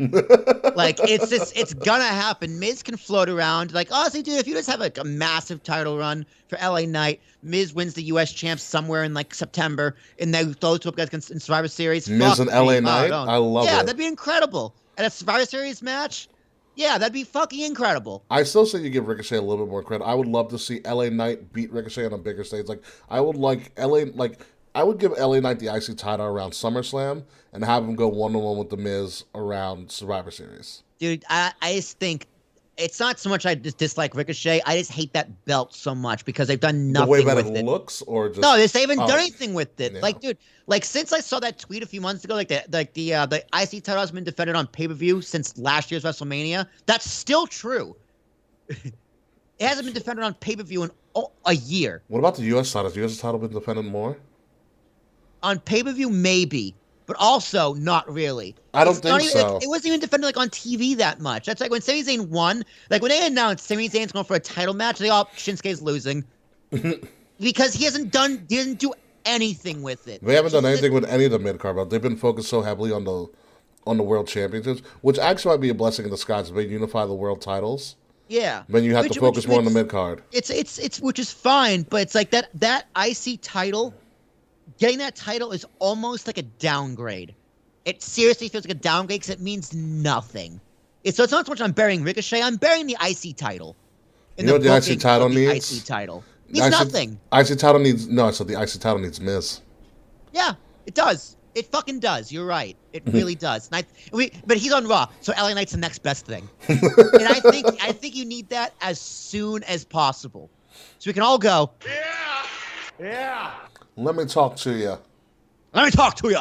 This man, he's going to be gold when he gets called up. Yeah. He's tailor-made for SmackDown. Tailor-made. Yeah, of course. Fox is gonna love the fuck out of him. Yeah, tailor-made for SmackDown. He had an NXT title fight against Dolph. Obviously, he lost due to shenanigans, and Dolph wins with a super kick in 2022 because it's Shawn Michaels' NXT. But like I said, I think I think you're right. I think LA Knight is primed to be an after WrestleMania call-up. He's ready. Mm-hmm. He's ready. I wish he still had the $1 Million Championship, but I do too. I wish they didn't retire it. I really don't. Yeah, because I think that would be his claim, the new $1 Million Man. Dude, as LA Knight. It was such a good gimmick. Good. They should have kept it on him. I don't know. I know they just did it for the storyline and it's fine. Mm-hmm. But I wish they kept it on him. Don't even defend it. Just have it. Yeah, it's something that sets him apart. It's a prop. Yeah, it's a fucking prop. He's the $1 Million Man, LA Knight. Mm-hmm. That sounds great. That sounds great. The $1 Million Knight. Or $1 Million Knight. The $1 Million Man, LA Knight. He can be the $1 Million Legacy. The new $1 Million Man. He's like, well, Ted Jr. isn't here. I'll do it. Oh, man. But shout out to LA Knight. I just want to give him some props with that. And, oh, yeah. Scorpio Sky won a title, finally. Cool. Yeah, right? Cool. That's probably the only thing going on in AEW besides the fact that Jeff Hardy doesn't want to help his brother out when he's getting beat down. Dude, that was so funny. The dance. It honestly, man, I think it made the moment better.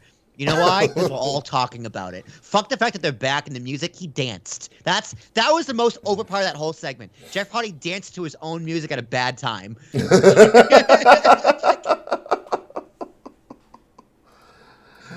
That's pretty much it. I mean, I know AEW right now is going on with their St. Patty's Day special where you have your cage match. Scorpio Sky's clearly going to drop to Wardlow. I think MJF costs him and he keeps it. I'm fine with that as well. This might be one of the few times they do a DQ finish. I'm fine with that if you want to keep Wardlow and MJF going. Mm-hmm. At least for a little bit longer, because I want MJF to focus on that world title. I kind of want CM Punk to focus on that world title. Ooh. I really do. I think CM Punk and I think because if you put MJF in that feud, he has to win it. He has to win that title To beat Hangman, right? Yeah, and I don't think Hangman's ready to lose the belt. Mm. I mean, Hangman isn't a great champion. Totally not his fault. He's just not the main storyline, like, at all. Yeah, he's getting screwed by the creative process at the moment. But dude, it's not his fault that MJF Punk is just the best storyline right now. No, it's not his fault at all. Yeah.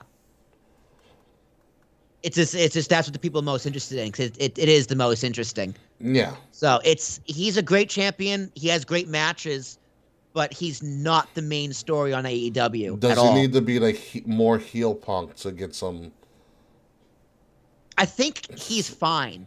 Mm-hmm. I think he just needs a little more spotlight. Like he's still main eventing matches, yeah. But he's not the biggest match. He's not selling the pay-per-view. Let's put it that way. No, he's not. He's not at all. He's not driving ratings either. Yeah, but he is positioned as the final match and the main event and the top guy. Yeah. But he's not the driving factor. He's not the reason you tune in. Exactly. You know, Again, he's there. He's fine. Not his fault. Yeah. But I don't think he should drop the title anytime soon. No, I think if anybody, he drops to MJF. But when he drops to MJF, that should be a moment. Exactly. You that's know why I think CM Punk should add a title because he could lose to CM Punk. And you take that focus from CM Punk and MJF, and you spread it to Hangman and Wardlow. So I do like Hangman and Wardlow, and they're both gonna shine. I do like Hangman and Wardlow as your two top. Like, all right, I like you're picturing Hangman as champion. I also picture Wardlow as TNT champion. Yeah, exactly. I really like that look. It's like if you have this massive feud between MJF and Punk that everybody is watching and everybody is talking about. Spread it out. Once you finish that feud, people will be wondering, okay, where do they go next? And you spread them out to two worthy opponents you're trying to get over. You've been playing a lot of GM mode, haven't you? No, I just smoked a little bit of weed. So Is that why you're shaking? yeah, I'm shaking. I'm so excited. They're jazz hands. But you take that momentum and you divvy it up. Yeah. Because if you put MJF with Hangman, where's Punk go? And who do you give that attention to? Yeah. And you really want to get Wardlow over as a massive babyface. So there you go. It writes itself. Yeah. Tony Khan, call me. Have you book Ring of Honor? I'll be a contractor, though. Just a contractor? Just a contractor. Fair enough, fair enough. All right, as we start to close out this week in wrestling, even though we've been talking a lot about a lot of random shit, we're going to go into our future talk, and everything that happened on NXT, which we didn't get a chance to talk about, is Ciampa. So Ciampa pretty much said he's coming to the end of NXT for him, and he doesn't know what's happening next, but he wanted to give a shot to say thank you to everybody. Obviously, Will's favorite Italian, Tony D, comes out, challenges him to a match at Stand and Deliver. Ciampa accepts. Tony D kicks him in the nuts. Blah, blah, blah. Tells him he's going to be the top Don. Kisses him on the cheek. You know, all that whole Italian mafia shit. But it's looking like after Stand and Deliver, Ciampa's out of there. Mm-hmm. Maybe. Finally. You know. Now the big question is, where does Ciampa go next? Does he resign? Has he already resigned? Or does he pull a Johnny Gargano and just chills out for a little bit? I think he chills out for a little bit. Because what do you do with him on the main roster? Where is his spot? I don't know. So if that's the case, chill the fuck out. Yeah. I would say wait for Johnny to come back and bring him in as a tag team. Little DOI madness. Yeah, I think that would be a good idea. He talked about you would have loved his speech. He talked about that New Orleans moment. He goes sometimes I go back to that moment. he goes I knew at that moment we were creating something big. It was dude, that was one of the most powerful moments of my entire life. Yeah. you felt it, you ate it up, and you booed that motherfucking asshole to the ring. Yeah. To get his ass handed to him. Mm-hmm. Wrestling at its best. At its best, yeah. Best, for sure. That was wrestling at its best. Wrestling Hands at down, its best. Easy. So fucking good. Yeah, I think he chills out. Even if he chills out and he says, listen, I want to resign. Let's work. Let's figure out something creatively for me for when I eventually show up. Right. Because I think sometimes it's better off for some of the NXT talent to take some time away before, showing up. In Ciampa's case, he's already had some matches on Raw before, so they know who he is. And I don't think they're going to change Tommaso Ciampa's name, because I feel like that's a pretty good name to have. Or maybe just change it to Ciampa, which is fine. I've been calling him Ciampa for years now. You just got to call him Tomato Ciampa. No one's calling him and so I think it's good for him to take some time off and kind of just come back. And I would have him come back like just vicious. Jacked. Yeah. And veiny. Yeah. And just ready just to tear people apart. That's how I'd have Ciampa come back. But I could also see him in AEW, but I also don't think he has a spot in AEW too. I mean, AEW's roster is huge. Massive. At this point. And I feel like they're getting to a capacity. Dude, they've well hit their capacity. Yeah.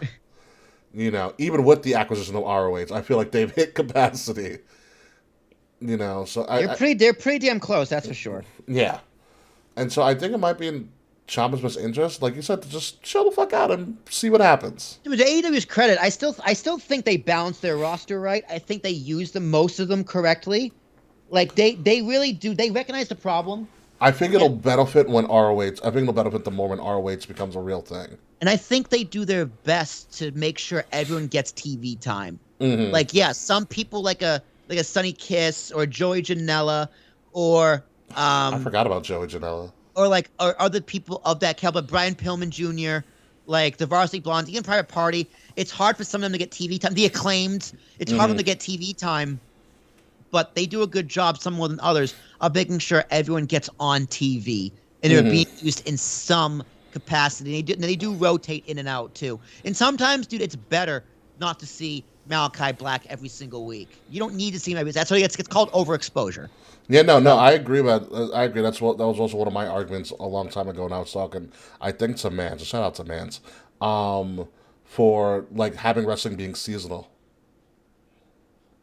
or having people compete in seasons. Yeah, I'd rather have the talent be seasonal. Yeah, have the talent be seasonal. Just like we have in 2K and GM mode. Because that's also the reason why ESPN didn't pick up WWE. Too much content. Well, too much consistent content. Exactly. Oh, Fred says breaking news before we move over to whatever we have. What I got? Who knows? It's AEW related, obviously. But Fred, as quick as you can type this up, let us know what the breaking news is. Hurry up, Fretz. You were right. MJF interfered on Wardlow and Scorpio Sky retains. There you go. Thanks, buddy. Hey, I know this is released on Thursday, but I was right. Even though we're live right now. Yes. Survey says one more for the good guys. And everything. So, yeah, I think that's about it that we have in this week in wrestling. It's been a very trying week if you're a wrestling fan. A little bit. Very, very. You know, we have the old in the YouTube. We have an old description. Yeah, no, that'll be fixed when I in the post. All right, cool. Because the only time I can actually fix a description is if I like pre-schedule it, and that's been causing its own issues, as you know. Huh. Interesting. Yeah. So I'll fix it in post. I will fix it in post, but we need to get the post, and so without further ado, can you cue that music, Mr. Tarashok? Not that song. Not that song. Come on. I know the Work button's with not me. working. Work with me. Work with me. I got you. Okay, give me a second. All right, let's go. There it is.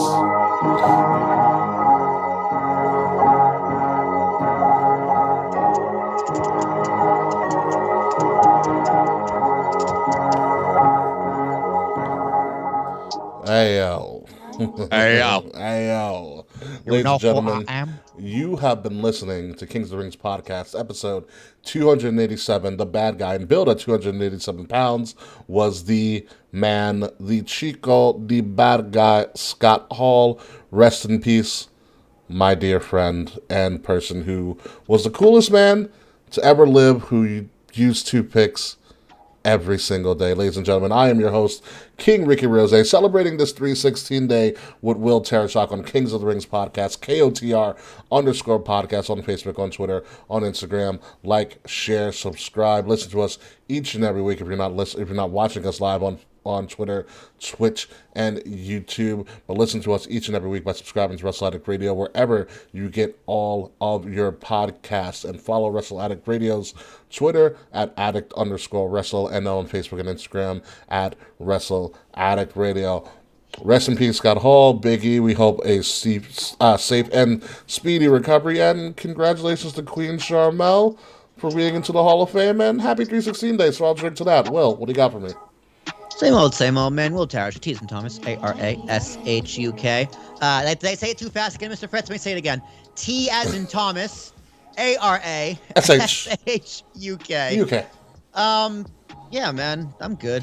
Things are good. I got more podcasts scheduled. I got podcasts coming, content for Talking with Tarashuk through the month of April. Oh, yeah. That's got to finish recording and editing, but they'll be there. They're all scheduled. Nice. So that's very exciting. I might have a huge guest coming on in May. We just need to put the pen to paper and put a date in. But Ricky, you're gonna really like it. I'm very, very, very excited. Interesting. I'll be on the lookout for it. And also, obviously, K Murphy could not be with us. K Murphy is out on assignment, but hopefully, K Murphy will be back very, very soon as we get down to the nitty gritty of WrestleMania season, because we're like less than 2 weeks or 2 or 3 weeks away. It's kind of crazy. So crack up a cold one, folks. Drink the rest of 316 day away, and make sure you pour out one and toast to the bad guy one more time, because you know who we are and you know why we're here. It's Kings of the Rings podcast. Goodbye, good night, and fuck you, Slack.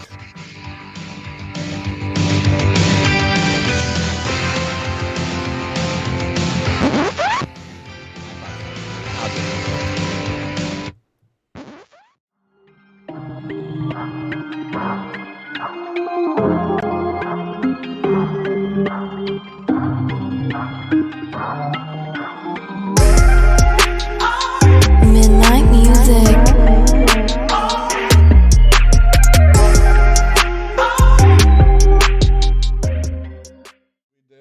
I totally remember this now.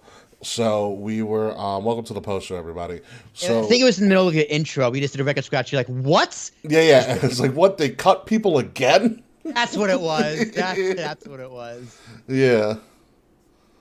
That's really funny. Fred, you keep talking about Mr. Regal's Talk is Jericho. Was it really that? Like, how bad is Regal medically? Because I need to know this. Is he dying? I don't know. Fred was talking about he listened to William Regal's Talk is Jericho. I mean, Fred consumes more wrestling content than I do on a weekly basis. That's pretty wild. Yeah. That's saying a lot. It's a lot. Like, I put my limit on sometimes on podcasts. Listen to them because I can't always listen to podcasts and work because I get too invested in the podcast. That happens. You know. What's going on? Towson lost. Great. What's going on in the world of sports? Jokic.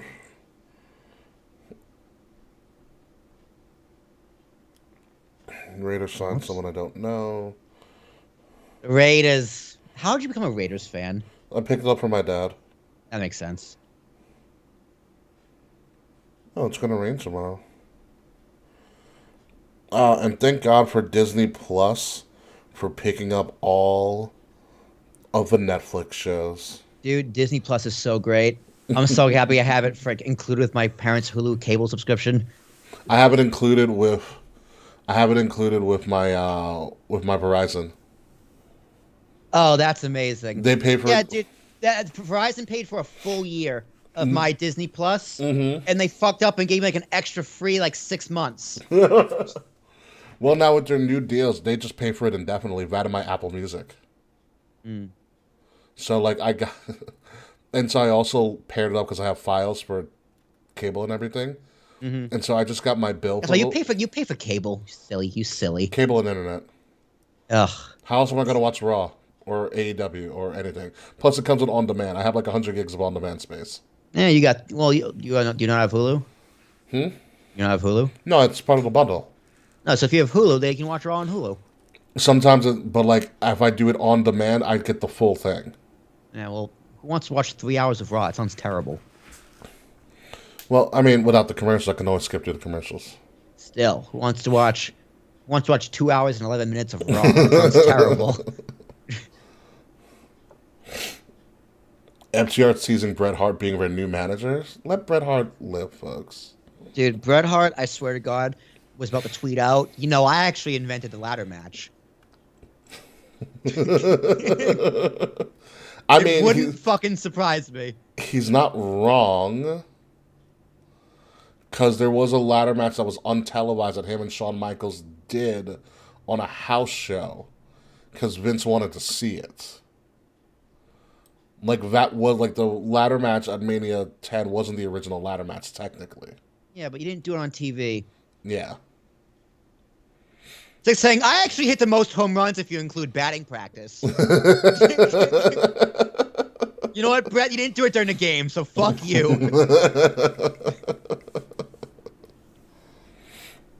Oh my god. I did my best job during rehearsal. I should get the Oscar. Yeah, right? Practice players. So, I looked at my bill for my cell phone this week, because it just came in, and with all the discounts and stuff, it is absurd that I got. Because when you bundle your cable and internet and cell phone, you get a crap ton of money off. Dude, I haven't paid my my gas bill, my utilities bill in 3 months. That sucks. I haven't had to. I've had so much credit. Oh yeah, that's right. They came in and read my meter, and I got like $450 worth of credit. Oh, it's raking in the... over the past years. It's like, oh my god, I have free heating for the next quarter. Yeah, I still have like $250 worth of credit worth for my utilities bill. Oh yeah, dude. I don't use the heat that often. Like I'll sit in the cold, dude. Gas prices are high. It's like I'm that guy. I'm that dad who doesn't touch the thermostat. Like I'm 100% that guy. Yeah, I wish I had control of my heat, but I'll just put the TV. I'll just put like my just keep my windows open, and it actually has a good effect. Well, there was a earthquake in Japan. An earthquake in Japan? Yeah, I got a Twitter. Residents in multiple cities experienced severe shocks from a 7.3 magnitude earthquake off the northeast coast of Japan. This just happened. Can we just have like a normal year? We haven't had just a normal ass year since like 2011.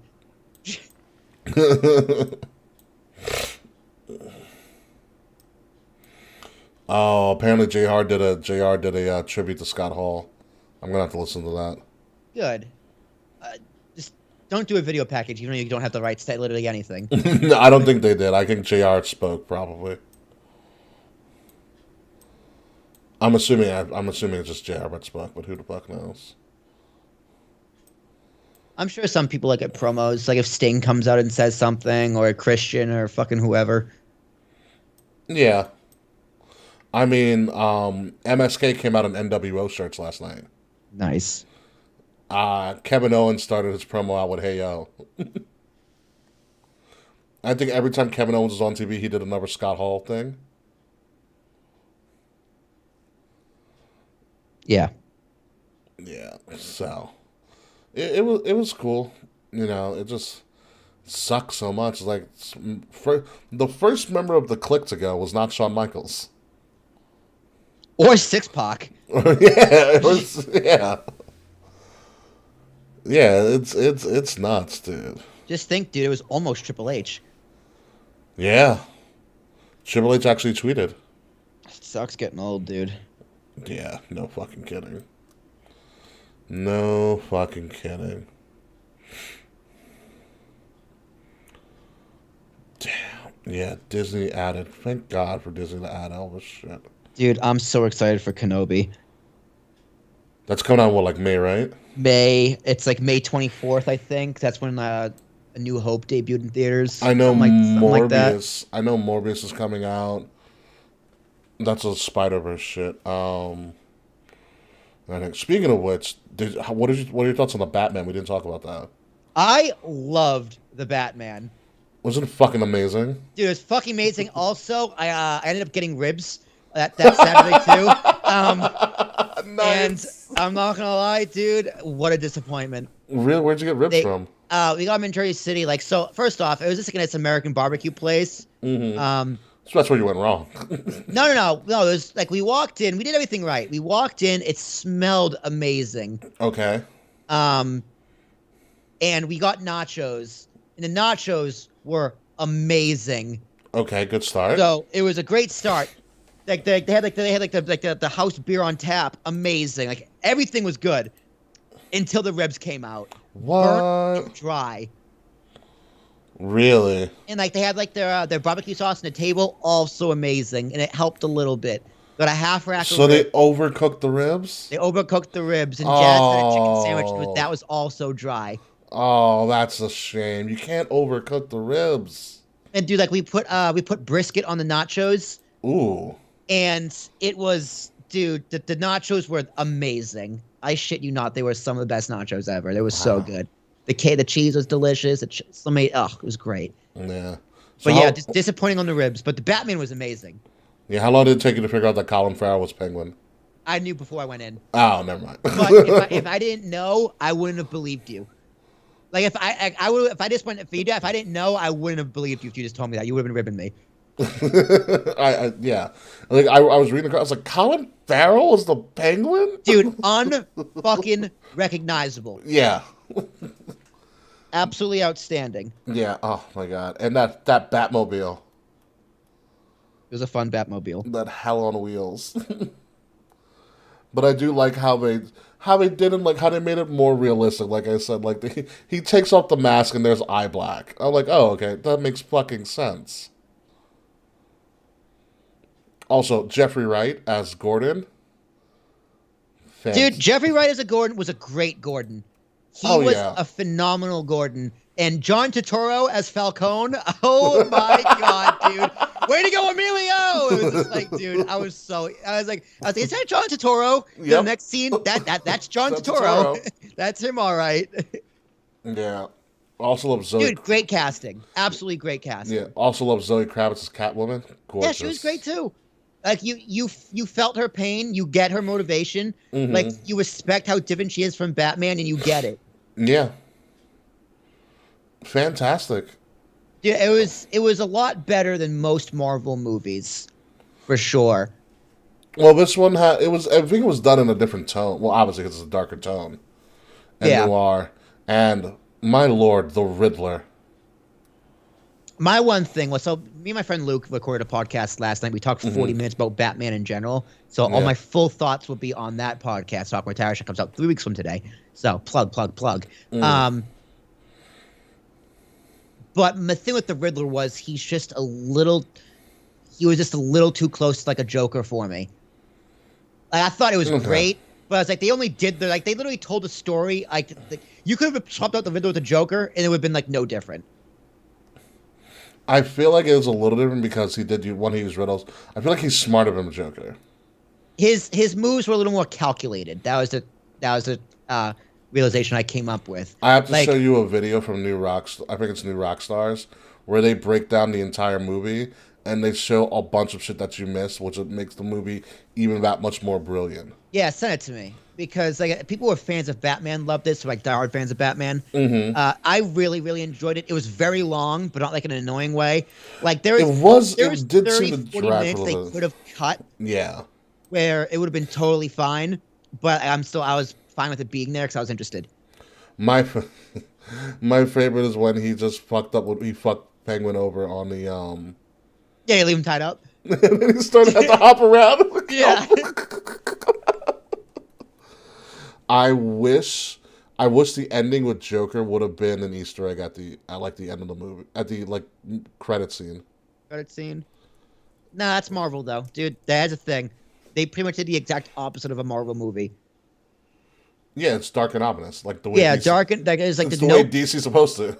like Marvel is just like every movie is a comedy as well as an action movie as well as a drama as well as a romance. It's Marvel movies are just every genre mixed into one, like a giant fruit roll up. Whereas this one was just straight up. No, this is just a dirty ass movie.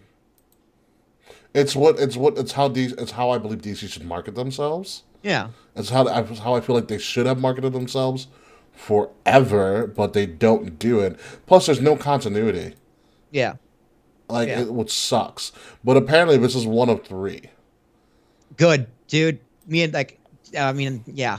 My thoughts about the next movie are in my podcast. I don't give it all away. But I'm excited for these 3 movies. I thought Pattinson was amazing. Yeah, he's a great broody Batman. And they should have just called it Batman Gen Z. This was just a Gen Z Batman. Well, I just sent you a link from New Rock, so it's pretty long. It's because they break down the entire movie, but there is some crazy shit in it. It's not Gen Z. It's based on the It's based on the graphic novels. The graphic novels, which yeah. are much more dark.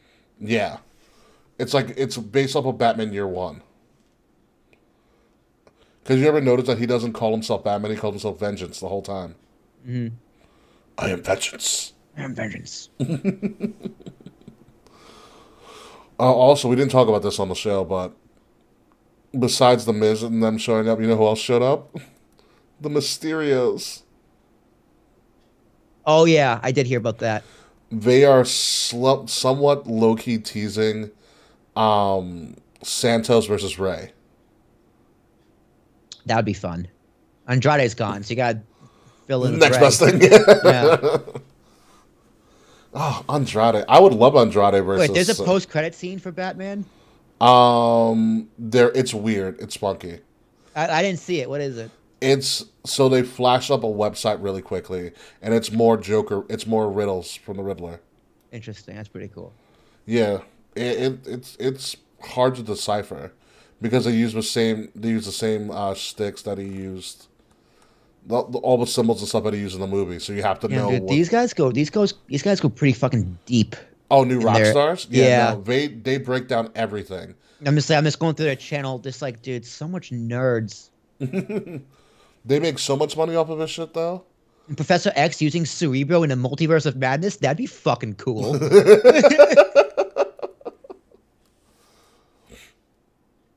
But he also does it in an entertaining way, so like they're really good at what they do. Yeah, no, they're video essays. Mm-hmm. I mean, dude, I'm a sucker for video essays about nerd culture and just like pop culture and movies and shit. So this channel's like right up this channel's a little too comic booky for me, but this kind of content's right up my alley. I don't usually do new rock stars. I watch these guys called Real Rejects. Let me look them up. Do you know like Nerdstalgic?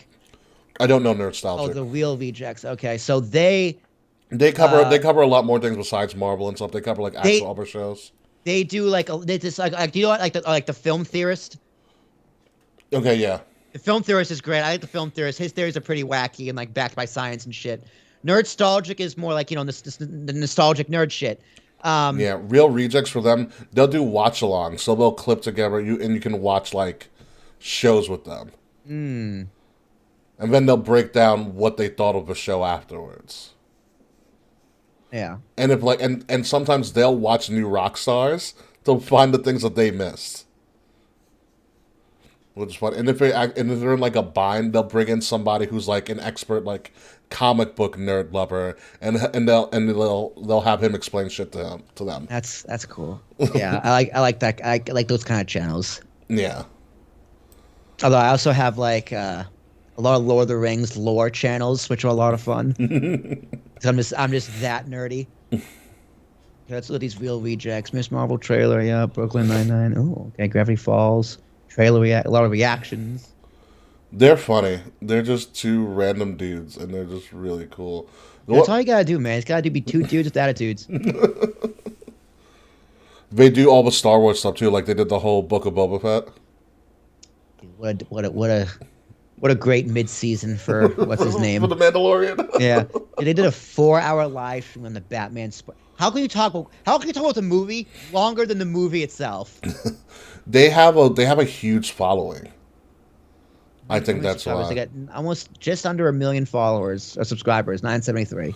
And that's not even on their Patreon, because they do more shit for their Patreon content. No, this is their YouTube. Yeah, they have a Patreon that they do more watch-alongs and shit with. Of course they do.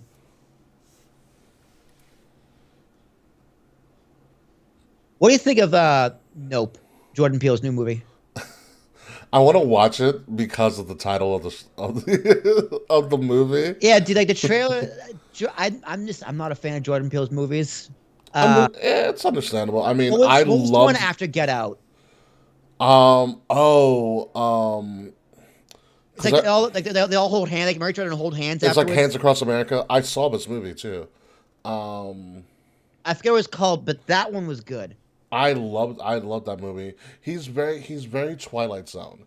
Yeah, he's very Rod Serling, so you kind of have to like really know what he's talking about. He's good. Like, I like that. I like that. It's just, I thought Get Out was fucking awful. I loved Get Out. I thought it was brilliant. I forgot the Jordan Peele. It's not Antebellum. Let me look it up. Jordan Peele movie. Because it's gonna bother me. It's gonna bother me a lot. It's a good movie. Because they switch each other at the end, and you find out there was a switch. Yeah, like they're twins or whatever. Us.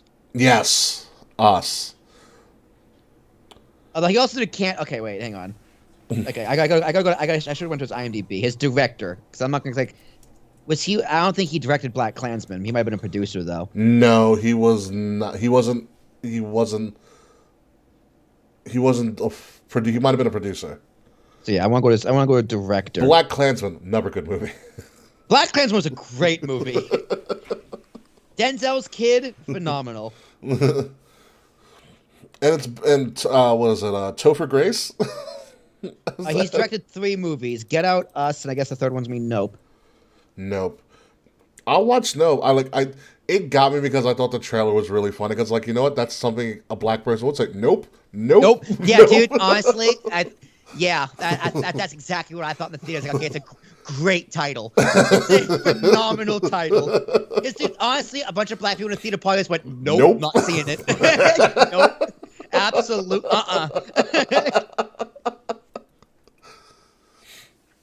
And I would see it just for that.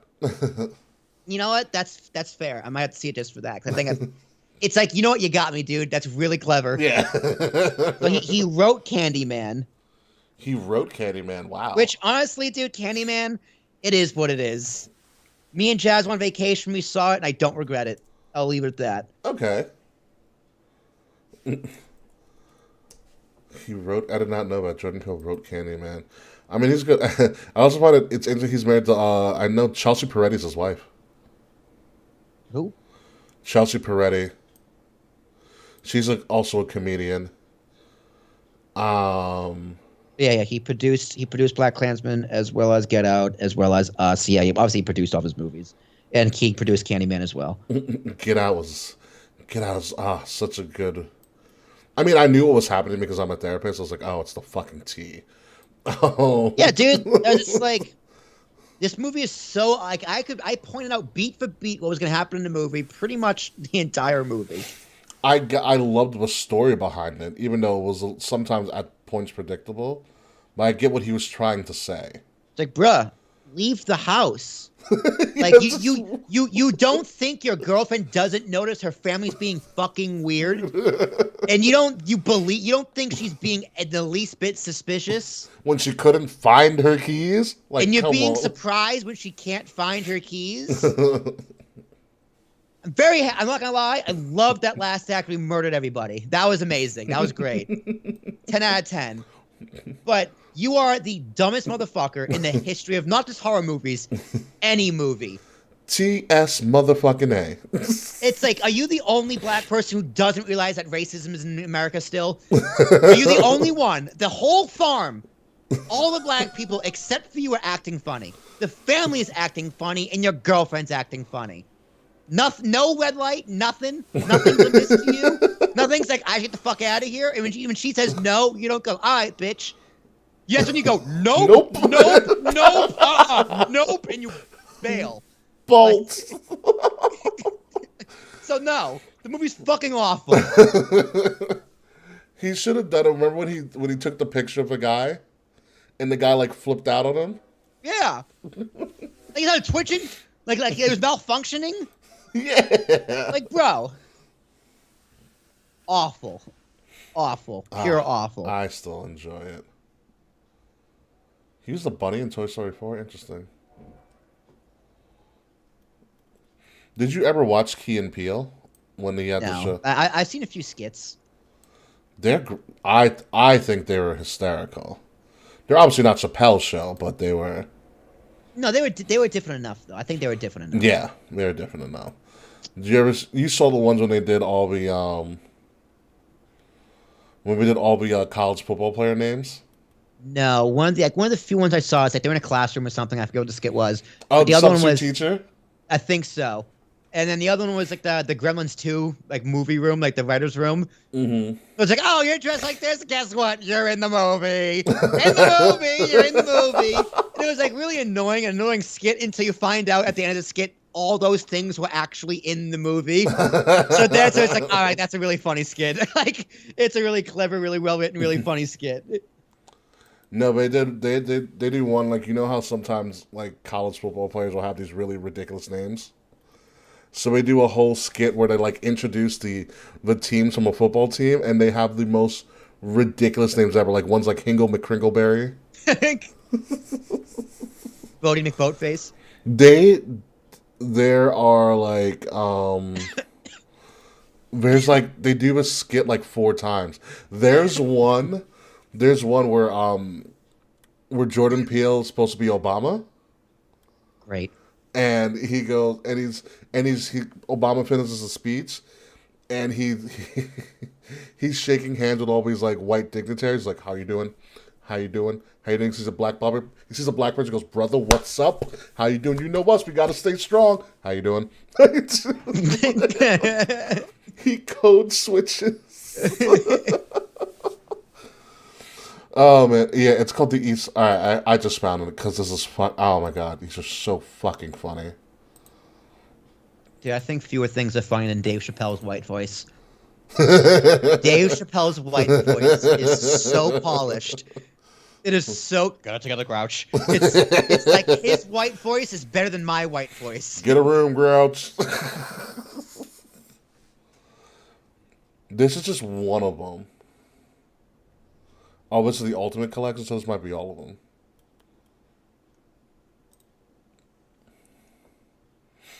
But, yeah, the East-West Bowl game. So good. East-West Bowl. Mm-hmm. They did one where they talked about excessive celebration in the NFL. Where some guy did, like, what do you do? He did 2 thrusts and got away with it, but once he did a 3rd thrust, they threw a flag. Oh my god. A 3rd pelvic thrust. That's funny. Like some of their skits were just, I mean, some of them didn't hit. But there was another one where, Keegan-Michael Key was a substitute teacher. And he kept on naming the kids' names wrong. He's like, where's Jay Quellen? Jay Quellen here? Jay Quellen, and the girl's like, Jack, and says, don't you fucking correct me.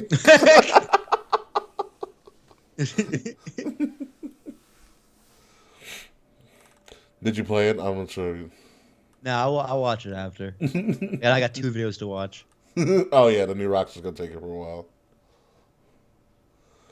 East-West Bowl collection. Jay Quellen. It's Jay Quellen here. That's where the Aaron thing comes from. Because instead of saying Aaron, he'd call him Aaron. Aaron. Yeah.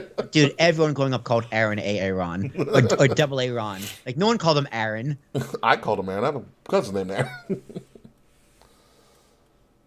I called him Aaron. Alcoholics Anonymous Ron. Yeah, right? What's another one that they did? Did you see Elon Musk challenge Putin to a fist fight? Wait, that was legit? That happened. That was real. That was real. Wait, and he like Elon Musk challenged him, and he wanted the battle for the sovereign rights of Ukraine. I don't know about that. But I think he's challenging to a fist fight. Dude, it's real. Elon Musk challenged Vladimir Putin to a fist fight. My God. Legendary. My God, that's... I don't know. I don't know.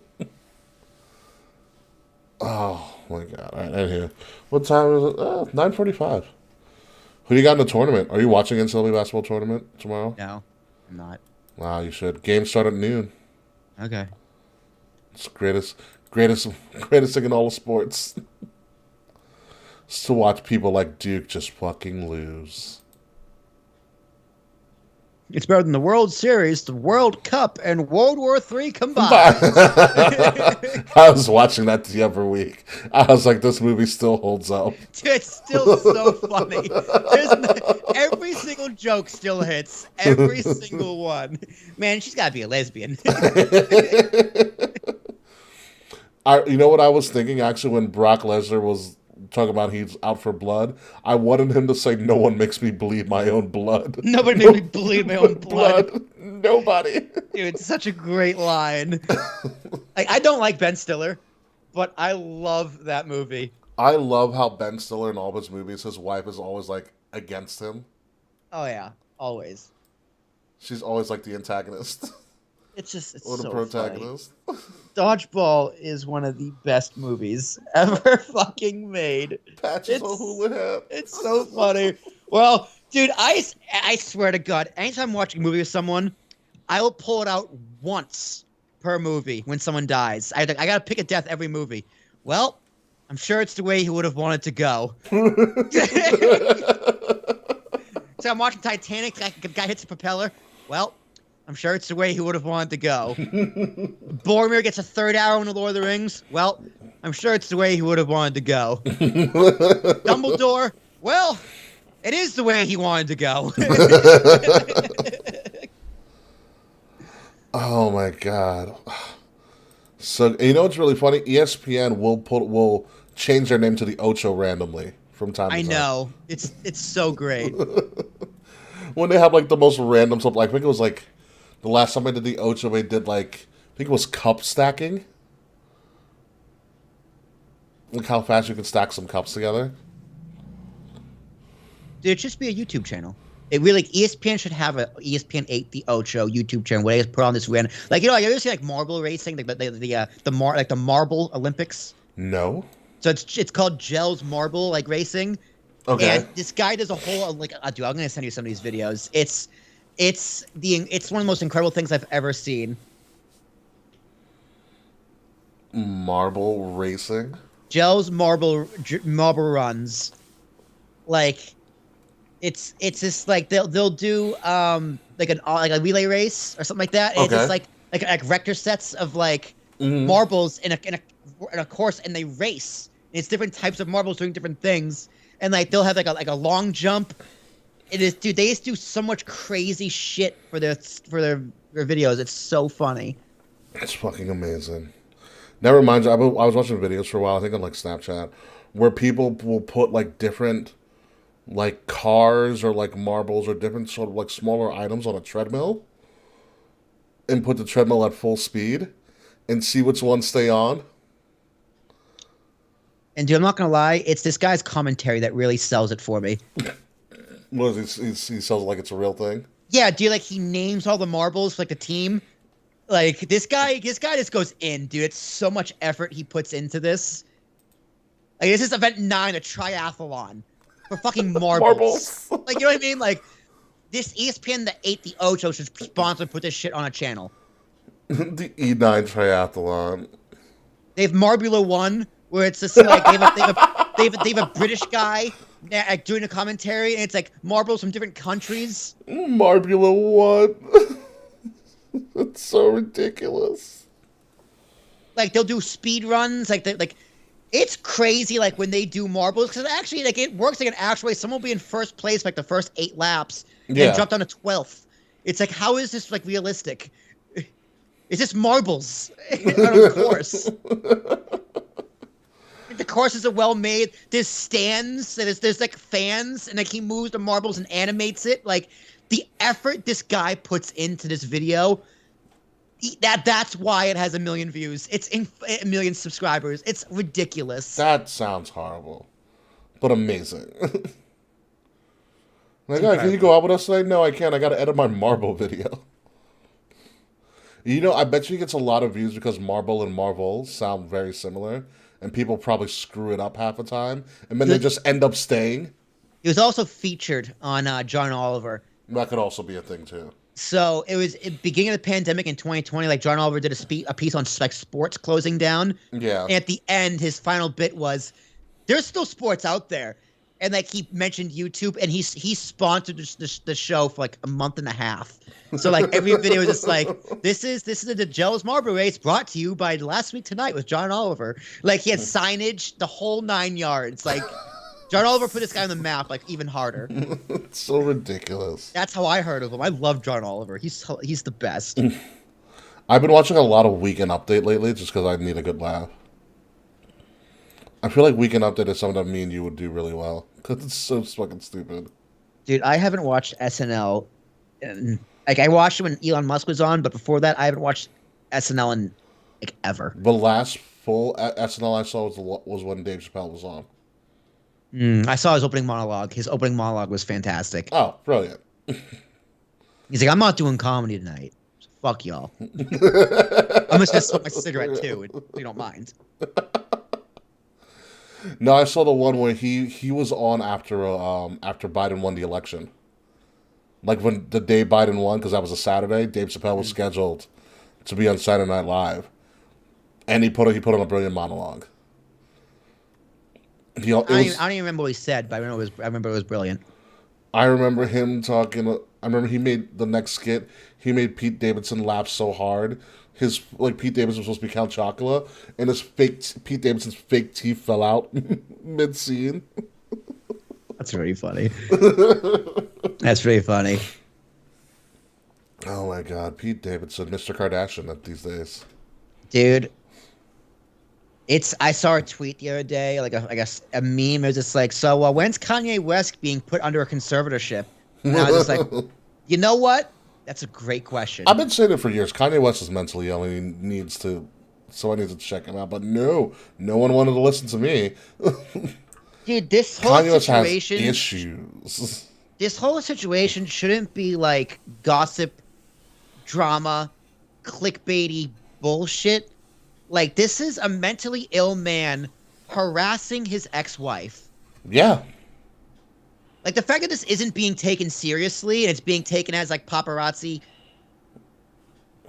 it's weird. It's very weird. Yeah, no. Kanye's had problems for a while. I'm staying out, dude. I got nothing to say like, other than that. It's weird and it's disgusting. And everyone in this situation needs help. Although Pete Davidson taking a picture of him in Kim K's bed was fucking amazing. Oh, I didn't know he did that. That's fuck. So the text leaked. Oh, I haven't followed at all. I just know that Kanye's been losing his mind. More so than normal. Pete was just like, hey man, like you gotta stop this. Like Kim K's a great mom. Like you're lucky. Like I have mental issues too. Like I want to help you. This, that, and the other. And Kanye was giving him lip. He's like, where the fuck are you right now? And Pete Davidson's like, I'm in bed with your wife, and sent a picture of him in bed. So I was like, all right. He's a comedian. That's pretty funny. It's just like, but at the same time, he's like offering a helping hand. He's like, let's talk about this like adults. Like, stop going crazy. Like, let's figure this out. Yeah. So, respect to Pete Davidson. Yeah, he's never been shy about his mental issues either.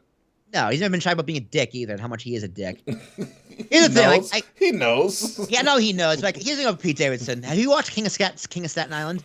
I have not, but I've heard nothing but good things. He's great. It's on HBO for the rest of the month if you have HBO Max. Which I do. Thanks, Charles. So watch it. It's about his dad loosely. Mm-hmm. So he plays. I forget his dad's name, but he has the same name.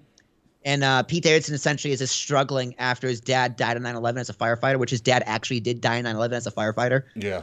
So the story is loosely based off him, his dad, and like how he struggled with his dad's death after 9/11. Mm-hmm. The movie's great. Pete Davidson's really good in it, but I think Pete Davidson, the actual man, is like a fucking asshole by accident. Like, he doesn't mean to be as much of a dick as he is. It's just that he's naturally funny, so he's an asshole. Yeah, I also think he's a little misunderstood. And watching the movie helps you understand him a little bit better. Okay.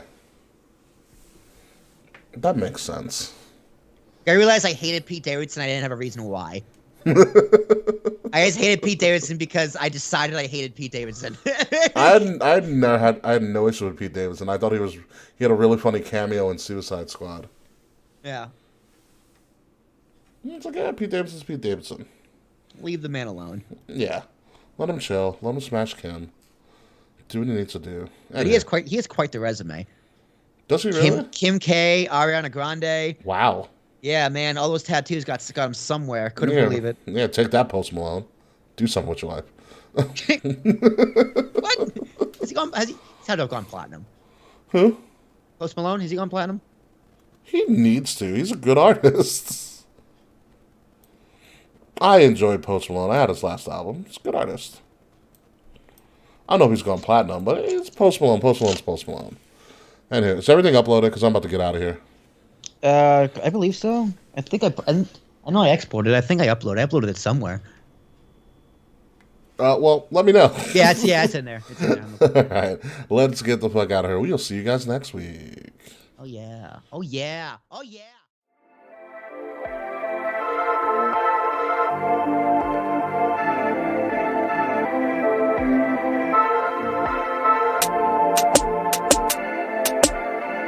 Midnight music.